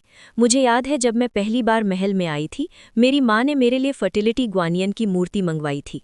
इसकी कोई ज़रूरत नहीं। नोबल प्रिंसेस रोंग ने बीच में ही काट दिया। ये फर्टिलिटी ग्वानियन बहुत ही प्रभावशाली है। इसके बाद ही मैं 7th प्रिंस के साथ गर्भवती हुई। ज़रूरत नहीं है। नोबल प्रिंसेस रोंग ने फिर से टोका। 2 बार टोके जाने के बावजूद एम्प्रेस शीए शांत रही और मुस्कुराते हुए बोली, नोबल प्रिंसेस रोंग, हिज मैजेस्टी चाहते हैं कि ये फर्टिलिटी ग्वानियन प्रिंस डाई और प्रिंसेस कॉन्सर्ट डाई को भेजी जाए। क्या आप सच में इसे नहीं चाहती? एम्प्रेस, ये आपका अपना आइडिया है ना? नोबल प्रिंसेस रोंग ने ठंडे लहजे में कहा। मेरा कजिन ऐसा कभी नहीं करेगा। कजिन शब्द एम्प्रेस शिये के कानों को काटने जैसा लगा। बादशाह ने इस बात पर सहमति दी है, और हाँ, मैंने इंपीरियल फिजिशियन को भी प्रिंस मैंशन भेज दिया है। वो प्रिंस डाई और प्रिंसेस कॉन्सर्ट डाई का अच्छी तरह मुआयना करेंगे। अगर कोई दिक्कत हुई तो अभी भी इलाज और देखभाल का वक्त है। तुम? नोबल प्रिंसेस रोंग कुछ कहने ही वाली थी कि एम्प्रेस शिये ने उसे बीच में ही रोक दिया। नोबल प्रिंसेस रोंग, मैं बादशाह का हुक्म पहुंचा रही हूं। आप बार बार बीच में टोक रही हैं। ये कौन सी मर्यादा है? उसने सख्ती से कहा। क्या आप अभी भी बादशाह का आदर करती हैं? मेरे कजिन का नाम लेकर मुझे दबाने की कोशिश मत करो, नोबल प्रिंसेस रोंग ने आंखें दिखाकर कहा। जैसी माँ वैसा बेटा, एम्प्रेस शिये ने ठंडी हंसी के साथ कहा। आपकी ये घमंडी भरी फितरत ही प्रिंस डाई में घुस गई है। इसी वजह से उस पे इंपीरियल सेंसर ने बदतमीजी का इल्जाम लगाया है। उसकी आवाज़ और भी ठंडी हो गई। नोबल प्रिंसेस रोंग, आप अब बादशाह को भी नज़रअंदाज कर रही हैं। क्या आप और प्रिंस डाई बगावत का इरादा रखते हैं? नोबल प्रिंसेस रोंग अचानक हंस पड़ी, बड़ी ही घमंडी मुस्कान के साथ। मेरा कजिन मुझे कभी दोषी नहीं ठहराएगा। एम्प्रेस शिये जानती थी कि नोबल प्रिंसेस रोंग सच कह रही है। बादशाह हमेशा नोबल प्रिंसेस रोंग पर मेहरबान रहा है, हद से ज्यादा। एम्परर की नोबल प्रिंसेस कंसॉर्ट रोंग के प्रति हद से ज्यादा मेहरबानी की वजह से इंपीरियल सेंसर्स अक्सर उनकी आलोचना करते थे, लेकिन एम्परर ने कभी इस बात को दिल पर नहीं लिया और पहले की तरह ही उन पर अपना प्यार बरसाता रहा। नोबल प्रिंसेस कंसॉर्ट रोंग इस बात को अच्छी तरह जानती थी। एम्परर के इस प्यार पर भरोसा करके भी उसने कभी हद से ज्यादा मर्यादा नहीं तोड़ी। सिर्फ एक बात में वो अपनी सीमा पार कर जाती थी, एम्प्रेस शिये के प्रति उसका व्यवहार। जब लेट एम्प्रेस जिंदा थी तब भी नोबल प्रिंसेस कंसॉर्ट रोंग बहुत प्रिय थी, लेकिन तब वो एम्परर के प्यार के सहारे लेट एम्प्रेस का अपमान करने की हिम्मत कभी नहीं करती थी। एम्परर लेट एम्प्रेस का बहुत आदर करता था, इसलिए प्रिंसेस कंसॉर्ट रोंग समेत कोई भी कॉन्क्यूबाइन लेट एम्प्रेस के प्रति बदतमीजी करने की हिम्मत नहीं करता था। एम्परर एम्प्रेस शिये को उतना सम्मान नहीं देता था जितना लेट एम्प्रेस को देता था, लेकिन फिर भी जरूरी शिष्टाचार बना रहता था। एम्प्रेस शिये के प्रति जो अनादर था वो इसलिए नहीं था कि वो बाद की एम्प्रेस थी, बल्कि ड्यूक मैंशन की वजह से था। नोबल प्रिंसेस कंसॉर्ट रोंग एम्परर के रवैये को समझती थी, एम्प्रेस शिये और ड्यूक मैंशन दोनों के प्रति। इसी बात ने उसे इतना साहसी बना दिया कि वो एम्प्रेस शिये का खुलेआम विरोध कर सके। जब तक वो हद से ज्यादा न जाए, एम्परर आंख बंद कर लेता था। मैं पहले ही प्रिंस डाई मैंशन में कई ब्यूटीज भेज चुकी हूँ ताकि वो प्रिंस डाई के लिए संतान जन्म दे सकें। इससे हिज मैजेस्टी और मुझे दोनों को तसल्ली मिलेगी, एम्प्रेस शिये बोली। उसके मन में हमेशा यही सोच थी कि नोबल प्रिंसेस कंसॉर्ट रोंग सिर्फ एम्परर के प्यार की वजह से उसके सामने इतनी मनमानी करती है। वो हमेशा उसे एक चालाक औरत समझती थी जो पिछले 20 सालों से एम्परर को अपने जाल में फंसाए हुए है। नोबल प्रिंसेस कंसॉर्ट बुरा न माने, लेकिन प्रिंस डाई की माँ होते हुए भी आप उसकी संतान के मामले में काफ़ी लापरवाह लगती हैं। एम्प्रेस शिये ने उसे डांट भरी नज़र से देखा। उस समय क्राउन प्रिंस और क्राउन प्रिंसेस कंसॉर्ट की शादी को सिर्फ 3 महीने हुए थे और क्राउन प्रिंसेस कंसॉर्ट गर्भवती हो चुकी थी, लेकिन प्रिंस डाई और प्रिंसेस कंसॉर्ट डाई की शादी को 2 साल हो गए, फिर भी कोई खुशखबरी नहीं। नोबल प्रिंसेस कंसॉर्ट रोंग ने ठंडी नज़रों से एम्प्रेस शिये को देखा। क्या एम्प्रेस एम्परर का हुक्म सुना चुकी हैं? उसने बदतमीजी से जाने का इशारा किया। अगर बात खत्म हो गई हो तो आप जा सकती हैं। इस तरह से निकाले जाने पर भी एम्प्रेस शिये को गुस्सा नहीं आया। वो पहले की तरह शांत और गरिमा से भरी मुस्कान के साथ बोली, अगर प्रिंस डाई फिर भी हिज मैजेस्टी के लिए वारिस पैदा नहीं कर पाता तो नोबल प्रिंसेस कंसॉर्ट रोंग मुझसे मदद मांग सकती हैं। मैं आपके साथ शिये परिवार के गुप्त फर्टिलिटी राज बांट सकती हूँ। नोबल प्रिंसेस कंसॉर्ट रोंग ने योंगसिन पैलेस के मुख्य दरवाजे की तरफ इशारा किया। उसका चेहरा जहरीला हो गया। बाहर निकलो। नोबल प्रिंसेस कंसॉर्ट, आप हद से ज्यादा। जियांगचुआन अपनी बात पूरी भी नहीं कर पाई थी कि नोबल प्रिंसेस कंसॉर्ट रोंग ने जोर से उसके गाल पर थप्पड़ मार दिया। नोबल प्रिंसेस कंसॉर्ट, एम्प्रेस शिये ने गुस्से से डांटा। नोबल प्रिंसेस कंसॉर्ट ने जिन मई से दिया गया रुमाल लिया, अपने हाथ ध्यान से पूछे और बिना पीछे देखे मुख्य हॉल में लौट गईं। जिन मई ने शिष्टाचार से एम्प्रेस शिये से कहा, योर मैजेस्टी, कृपया। एम्प्रेस शिए ने नोबल प्रिंसेस कंसॉर्ट रोंग को जहरीली नजरों से देखा, फिर अचानक हाथ उठाकर जिन मई के गाल पर 2 जोर के थप्पड़ जड़ दिए और उसके बाद वो जियांग चुआन का सहारा लेकर योंगसिन पैलेस से निकल गईं। जाते जाते एम्प्रेस शिए रुक गईं और जानबूझकर ऊंची आवाज में बोली, अगला महीना मेरी बहन की पुण्यतिथि है। नोबल प्रिंसेस कंसॉर्ट, उसकी याद में बुद्धिस्ट सूत्र लिखना मत भूलिएगा। ये बात सुनते ही जो नोबल प्रिंसेस कंसॉर्ट अभी-अभी हॉल में लौटी थीं, उसका चेहरा तुरंत बदल गया। एम्प्रेस शिए के प्रति जो दुश्मनी थी, वो पल भर में जलन में बदल गई। लेट एम्प्रेस के मामले में नोबल प्रिंसेस कंसॉर्ट जलन महसूस करती थी, लेकिन नफरत करने की हिम्मत नहीं करती थी। वो अच्छी तरह जानती थी कि लेट एम्प्रेस एम्परर के दिल में किस मुकाम पर थी, इसलिए उसने कभी भी लेट एम्प्रेस के खिलाफ अपनी जलन या कड़वाहट एम्परर के सामने नहीं दिखाई। सच कहें तो नोबल प्रिंसेस कंसॉर्ट के मन में लेट एम्प्रेस के लिए थोड़ी सी प्रशंसा भी थी। लेट एम्प्रेस ने एम्परर के लिए जो कुछ किया था, वो सब उसने अपनी आंखों से देखा था। ईमानदारी से कहें तो वो खुद कभी भी लेट एम्प्रेस जैसा नहीं कर पाती। जब लेट एम्प्रेस जिंदा थी तो सिर्फ लेट एम्परर और एम्प्रेस डाउजर ही नहीं, बल्कि सारे सिविल और मिलिट्री मंत्री भी उसका सम्मान करते थे। आम लोग भी उसे वर्चुअस एम्प्रेस के नाम से पुकारते थे। और जब लेट एम्प्रेस का देहांत हुआ, एम्परर ने 3 दिन तक दरबार स्थगित कर दिया, जो पिछले राजवंश में भी कभी नहीं हुआ था। नोबल प्रिंसेस कंसॉर्ट रोंग को अच्छी तरह पता था कि अगर वो कभी मर जाए तो एम्परर उसके लिए कभी दरबार स्थगित नहीं करेगा। मैम, एम्प्रेस शिए ने जिन महीने कहना चाहा, उसके गाल फूल गए थे, जो एम्प्रेस शिए के जोर का सबूत थे। जिन मई का सूजा हुआ चेहरा देखकर नोबल प्रिंसेस कंसॉर्ट रोंग ने उसे तसल्ली दी, तुम्हें परेशानी उठानी पड़ी, जल्दी से दवा लगा लो। चाहे स्वभाव हो या तरीके, एम्प्रेस शिए लेट एम्प्रेस के सामने कहीं भी नहीं टिक सकती थी।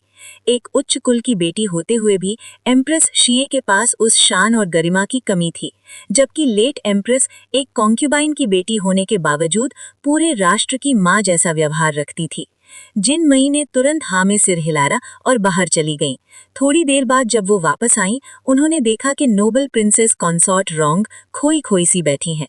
उन्होंने चिंता से पूछा, मैम, आप किस बात से परेशान हैं? तुम्हें लगता है कजिन शिए वान से प्यार करता था? ये सवाल हमेशा से नोबल प्रिंसेस कंसॉर्ट रोंग के दिल में कांटे की तरह चुभता रहा था। उसने कभी एम्परर से पूछने की हिम्मत नहीं की। उसे डर था कहीं एम्परर के मुंह से वही जवाब ना निकल आए जो वो सबसे कम सुनना चाहती थी। मैम, हिज मैजेस्टी ने लेट एम्प्रेस से सिर्फ सम्मान रखा था, प्यार नहीं, जिनमें इन्हें पक्के अंदाज में कहा। हिज मैजेस्टी आपसे प्यार करते हैं। सच में? अगर कजिन उनसे प्यार नहीं करता था तो फिर उनके लिए 3 दिन तक दरबार क्यों बंद किया? लेट एम्प्रेस जैसी औरत सिर्फ मर्दों को ही नहीं बल्कि औरतों को भी अपनी तरफ खींच लेती थी। जब वो बीमार थी, कजिन उनके बिस्तर के पास ही रहता था, खुद उन्हें दवा पिलाता था। कजिन ने उनके लिए वो सब किया जो उसने मेरे लिए कभी नहीं किया। कजिन के दिल में उसकी जगह आज भी बहुत गहरी है। मैम, आपसे ज्यादा महत्वपूर्ण कोई नहीं है, जिन में इन्हें तसल्ली दी। जो गुजर चुकी है उससे मुकाबला क्यों करना? मैं बस... उसके दिल में जलन थी, कसक थी। लेट एम्प्रेस चली गई थी और एम्परर अब उसके लिए ऐसा कुछ नहीं करेगा, लेकिन एम्परर के दिल से लेट एम्प्रेस की यादें कभी मिटने वाली नहीं थी। मैम, आप ही अब हिज मैजेस्टी की सबसे प्रिय कॉन्क्यूबाइन हैं। जिनमेई ने नोबल प्रिंसेस कंसॉर्ट रोंग की कमजोरी देखकर उसके हाथ थामे।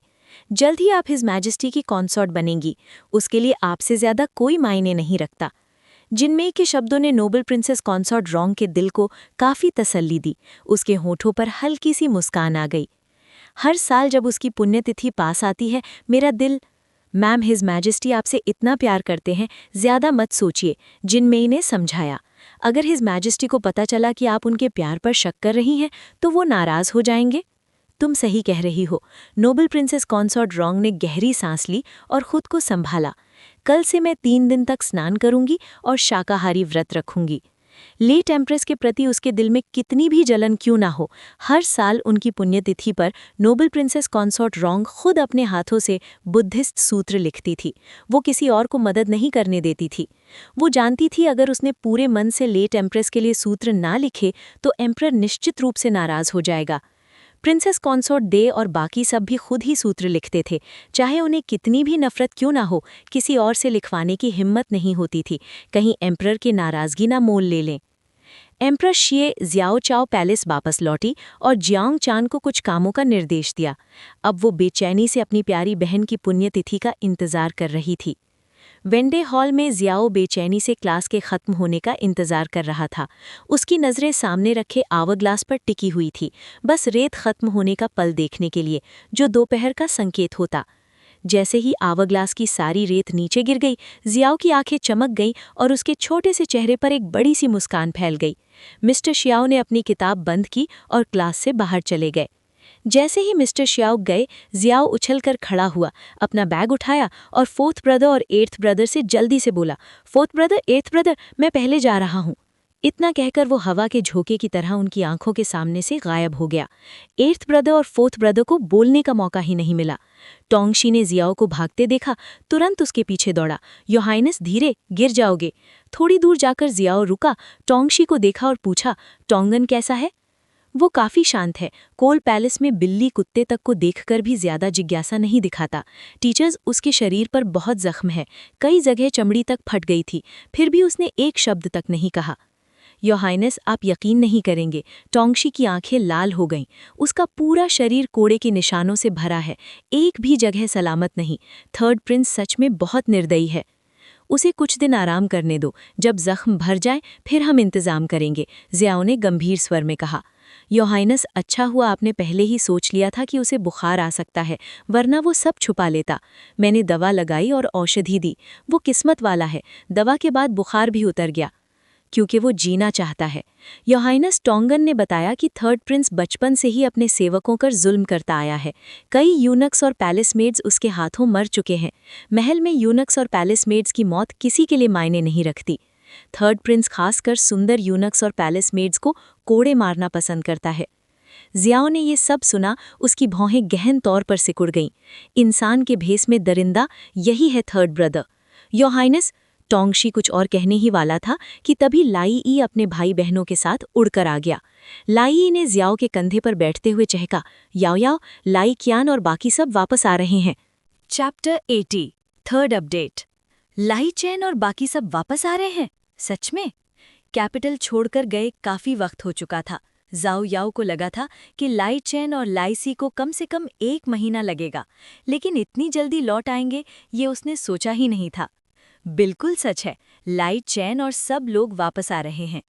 लाई ने अपना छोटा सा सर जाओ याओ के गाल से रगड़ते हुए कहा, लाई चैन ने अपने एक दोस्त से मुझे संदेश भिजवाया है। जाओ याओ ने गर्दन टेढ़ी करके अपना गाल लाई के छोटे से सर पर रगड़ा। बहुत अच्छा, आखिरकार लाई चैन और सब लोग वापस आ रहे हैं। ये बात अजीब थी। यांगजू का मामला महीनों से लटका हुआ था, लेकिन न पिताजी ने कोई खास प्रतिक्रिया दी, न ही दरबार के मंत्रियों ने। दरबार में यांगजू का जिक्र तक नहीं होता था, जैसे सबने उस बगावत को भुला ही दिया हो। हालांकि नाना और उनके परिवार ने पत्र भेजकर लिखा था कि सब ठीक है, यांगजू में कोई अजीब बात नहीं है, फिर भी जाओ याओ को लगता था कि कहीं न कहीं कुछ गड़बड़ है। उसे हमेशा महसूस होता था कि यांगजू सिर्फ ऊपर से शांत दिख रहा है, अंदर ही अंदर कोई खतरा छिपा हुआ है। और जितनी ज्यादा दरबार की चुप्पी होती जा रही थी, उतना ही ज्यादा लगता था कि यांगजू में कोई बड़ा मसला है। उसकी इंट्यूशन उसे बताती थी कि यांगजू की बगावत के पीछे कोई साजिश है, और वो छोटी नहीं है। जाओ याओ बगावत से ज्यादा अपने नाना के परिवार की सुरक्षा को लेकर चिंतित था। अगर उसका ननिहाल यांगजू में न होता तो शायद वो इस मामले में इतना ध्यान भी न देता। वो लोग कुछ ही दिनों में पहुंच जाएंगे। जब लाई चैन और सब वापस आएंगे, मैं तुम सबको एक बड़ी दावत दूंगा। दावत का नाम सुनते ही लाई खुशी से अपने पंख फड़फड़ाने लगा। याओ याओ, मुझे फल चाहिए, स्नैक्स चाहिए, कीड़े मकोड़े भी, सब कुछ। जाओ याओ से मिलने के बाद ये पंछी भी पूरे के पूरे पेटू बन गए थे। हर बार आते ही खुद ही बताने लगते थे कि उन्हें क्या क्या खाना है। जाओ याओ भी दिल का बड़ा था, अक्सर सबकी फरमाइश पूरी कर देता था। कोई प्रॉब्लम नहीं। जाओ याओ ने लाई को देखा और अचानक उसके दिमाग में एक खुराफाती आइडिया आया। उसके होठों पर एक शरारती सी मुस्कान आ गई। लाई, मुझे तुम्हारी एक मदद चाहिए। क्या बात है? लाई ने अपना दाहिना पंख उठाकर जाओ याओ के गाल पर थपथपाया और बहादुरी से बोला, जो भी काम हो मैं मदद करूंगा। जाओ याओ ने चारों तरफ देखा, ये पक्का करने के लिए कि आसपास कोई नहीं है, फिर धीरे से पूछा, तुम मेरे थर्ड ब्रदर को जानते हो? हम तुम्हारे सब भाइयों को जानते हैं। लाई ने अपना छोटा सा सर टेढ़ा किया, थोड़ा सोचा और बोला, तुम्हारा थर्ड ब्रदर वही है ना जो हमेशा हाथ में पंखा लेकर घूमता रहता है? हाँ, वही। जाओ याओ के चेहरे पर अचानक एक शातिर सी मुस्कान आ गई। लाए, अगले कुछ दिनों में जब भी तुम मेरे थर्ड ब्रदर को देखो, उसके ऊपर पॉटी कर देना और कोशिश करना सीधा उसके सर पर हो। पीछे चल रहा टोंगशी पहले तो हक्का बक्का रह गया, फिर उसे लगा कि उसका प्रिंस सच में बहुत तेज दिमाग वाला है। लाई को लगा था कोई बहुत बड़ा काम होगा, लेकिन ये तो काफी छोटी सी बात निकली। कोई दिक्कत नहीं, ये काम हम पर छोड़ दो। मेरा थर्ड ब्रदर अच्छा इंसान नहीं है, जाओ याओ ने समझाते हुए कहा। जब तुम उस पर पॉटी करोगे, वो जरूर गुस्से में आ जाएगा। हो सकता है किसी को तुम्हें पकड़ने का हुक्म दे या फिर तीर चलवाने का। अपने थर्ड ब्रदर के स्वभाव को जानते हुए जाओ याओ को पूरा यकीन था कि वो ऐसा ही करेगा। पॉटी करते ही तुरंत उड़ जाना और कोल्ड पैलेस में छुप जाना, वहां उसके लोग तुम्हें ढूंढ नहीं पाएंगे। ठीक है, लाई ने पूछा, याओ याओ, क्या तुम्हारा थर्ड ब्रदर तुम्हें तंग करता है? उसने मुझे नहीं, मेरे लोगों को तंग किया है, जाओ याओ ने धीमी आवाज में कहा। मेरा थर्ड ब्रदर अच्छा नहीं है, उसे लोगों को पीटना पसंद है।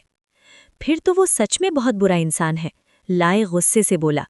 फिक्र मत करो, हम उसे अच्छा सा सबक सिखा देंगे।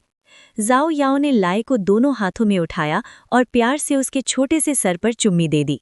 लाई, तुम सच में बहुत अच्छे हो। चुम्मी मिलते ही लाई बहुत खुश हो गया। उसने अपना छोटा सा सर उठाकर अपनी नन्ही सी चोंच से जाओ याओ की थोड़ी पर हल्की सी चोंच मार दी। याओ याओ, तुम भी बहुत अच्छे हो। फिर उसे कुछ याद आया। याओ याओ, क्या तुम सच में अपने उस गंदे थर्ड ब्रदर को परेशान होते देखना चाहते हो?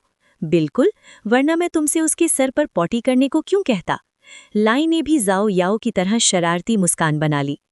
फिर मैं कालों को भी बुला लेता हूँ। बिल्कुल, जाओ याओ ने हाँ में सर हिलाया।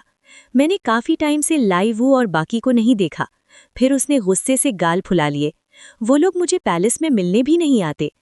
याओ याओ, काले तुमसे मिलना और तुम्हारे साथ खेलना चाहते हैं, लेकिन उन्हें डर है कि कहीं वो तुम्हारे लिए बदकिस्मती न ले आएं, इसलिए वो नहीं आते। मैंने पहले ही कह दिया है कि मुझे कोई फर्क नहीं पड़ता। मैं नहीं मानता कि काले बदकिस्मती लाते हैं। बहुत सी जगहों पर काले शुभ माने जाते हैं, और वैसे भी लाई वू और बाकी ने मुझे कभी कोई बदकिस्मती नहीं दी। 1 साल से ज्यादा पहले जाओ याओ ने एक जख्मी क्रो लाई वू की जान बचाई थी। उस दिन के बाद से जाओ याओ और लाई वू दोस्त बन गए, लेकिन लाई वू के दिल में एक डर था। उसे लगता था कि क्रो होने की वजह से लोगों के लिए बदकिस्मती आ जाती है, इसीलिए वो जाओ याओ के पास आसानी से आने की हिम्मत नहीं करता था। सच तो ये था कि लाई वू चुपके चुपके कभी कभी पैलेस आता, सिर्फ जाओ याओ को देखने के लिए, लेकिन वो हमेशा छुप कर रहता ताकि जाओ याओ उसे नोटिस ना करे। मैं उनसे बात करूंगा और उन्हें तुम्हारे थर्ड ब्रदर से निपटने के लिए ले आऊंगा। फिर तो मैं तुम्हें तकलीफ दे रहा हूं, जाओ याओ ने कहा। लाई ने नकली घमंड दिखाते हुए बोला, मैं फ्री में मदद नहीं करता, तुम्हें मुझे अच्छा खाना देना पड़ेगा।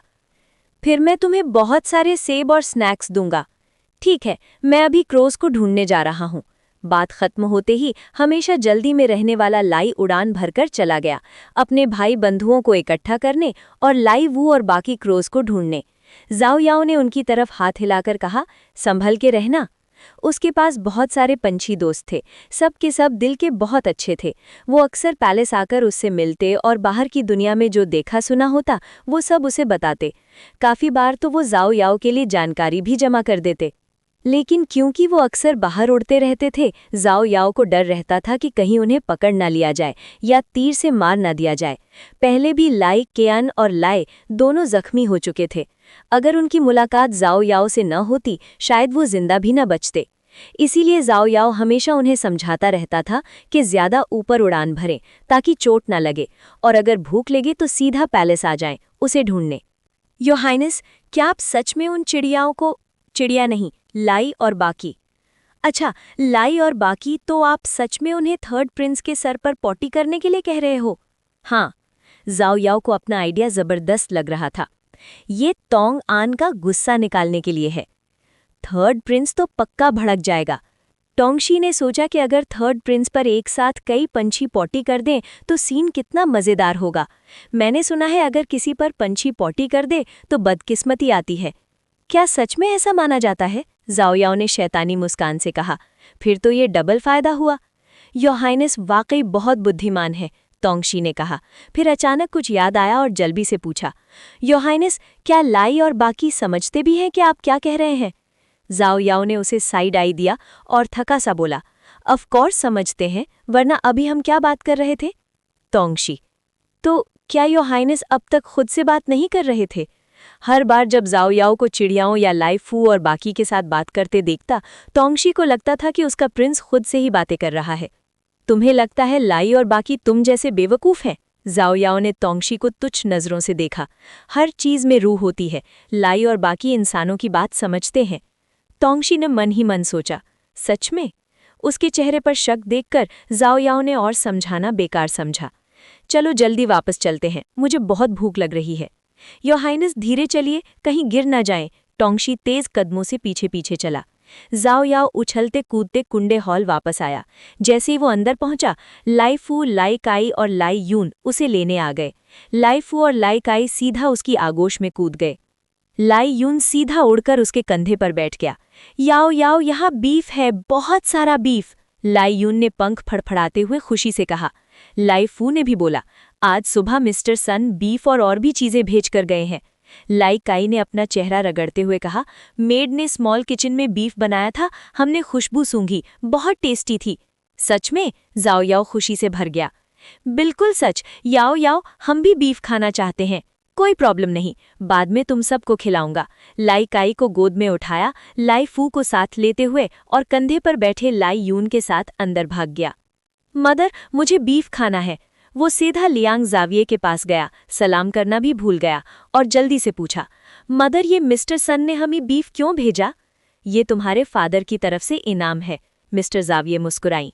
कल रात तुम बीफ खा रहे थे, तुम्हारे फादर ने देखा और इंपीरियम किचन से कहा कि जो बीफ बचा है वो तुम्हें दे दिया जाए। फादर की तरफ से इनाम? जाओ याओ को यकीन ही नहीं हुआ। फादर इतने दयालु कब से हो गए? कहीं बीफ में कोई दवा तो नहीं मिलाई? अगर मैंने खा लिया और पेट खराब हो गया तो? या फिर फादर के दिमाग में कोई और ही चाल चल रही है?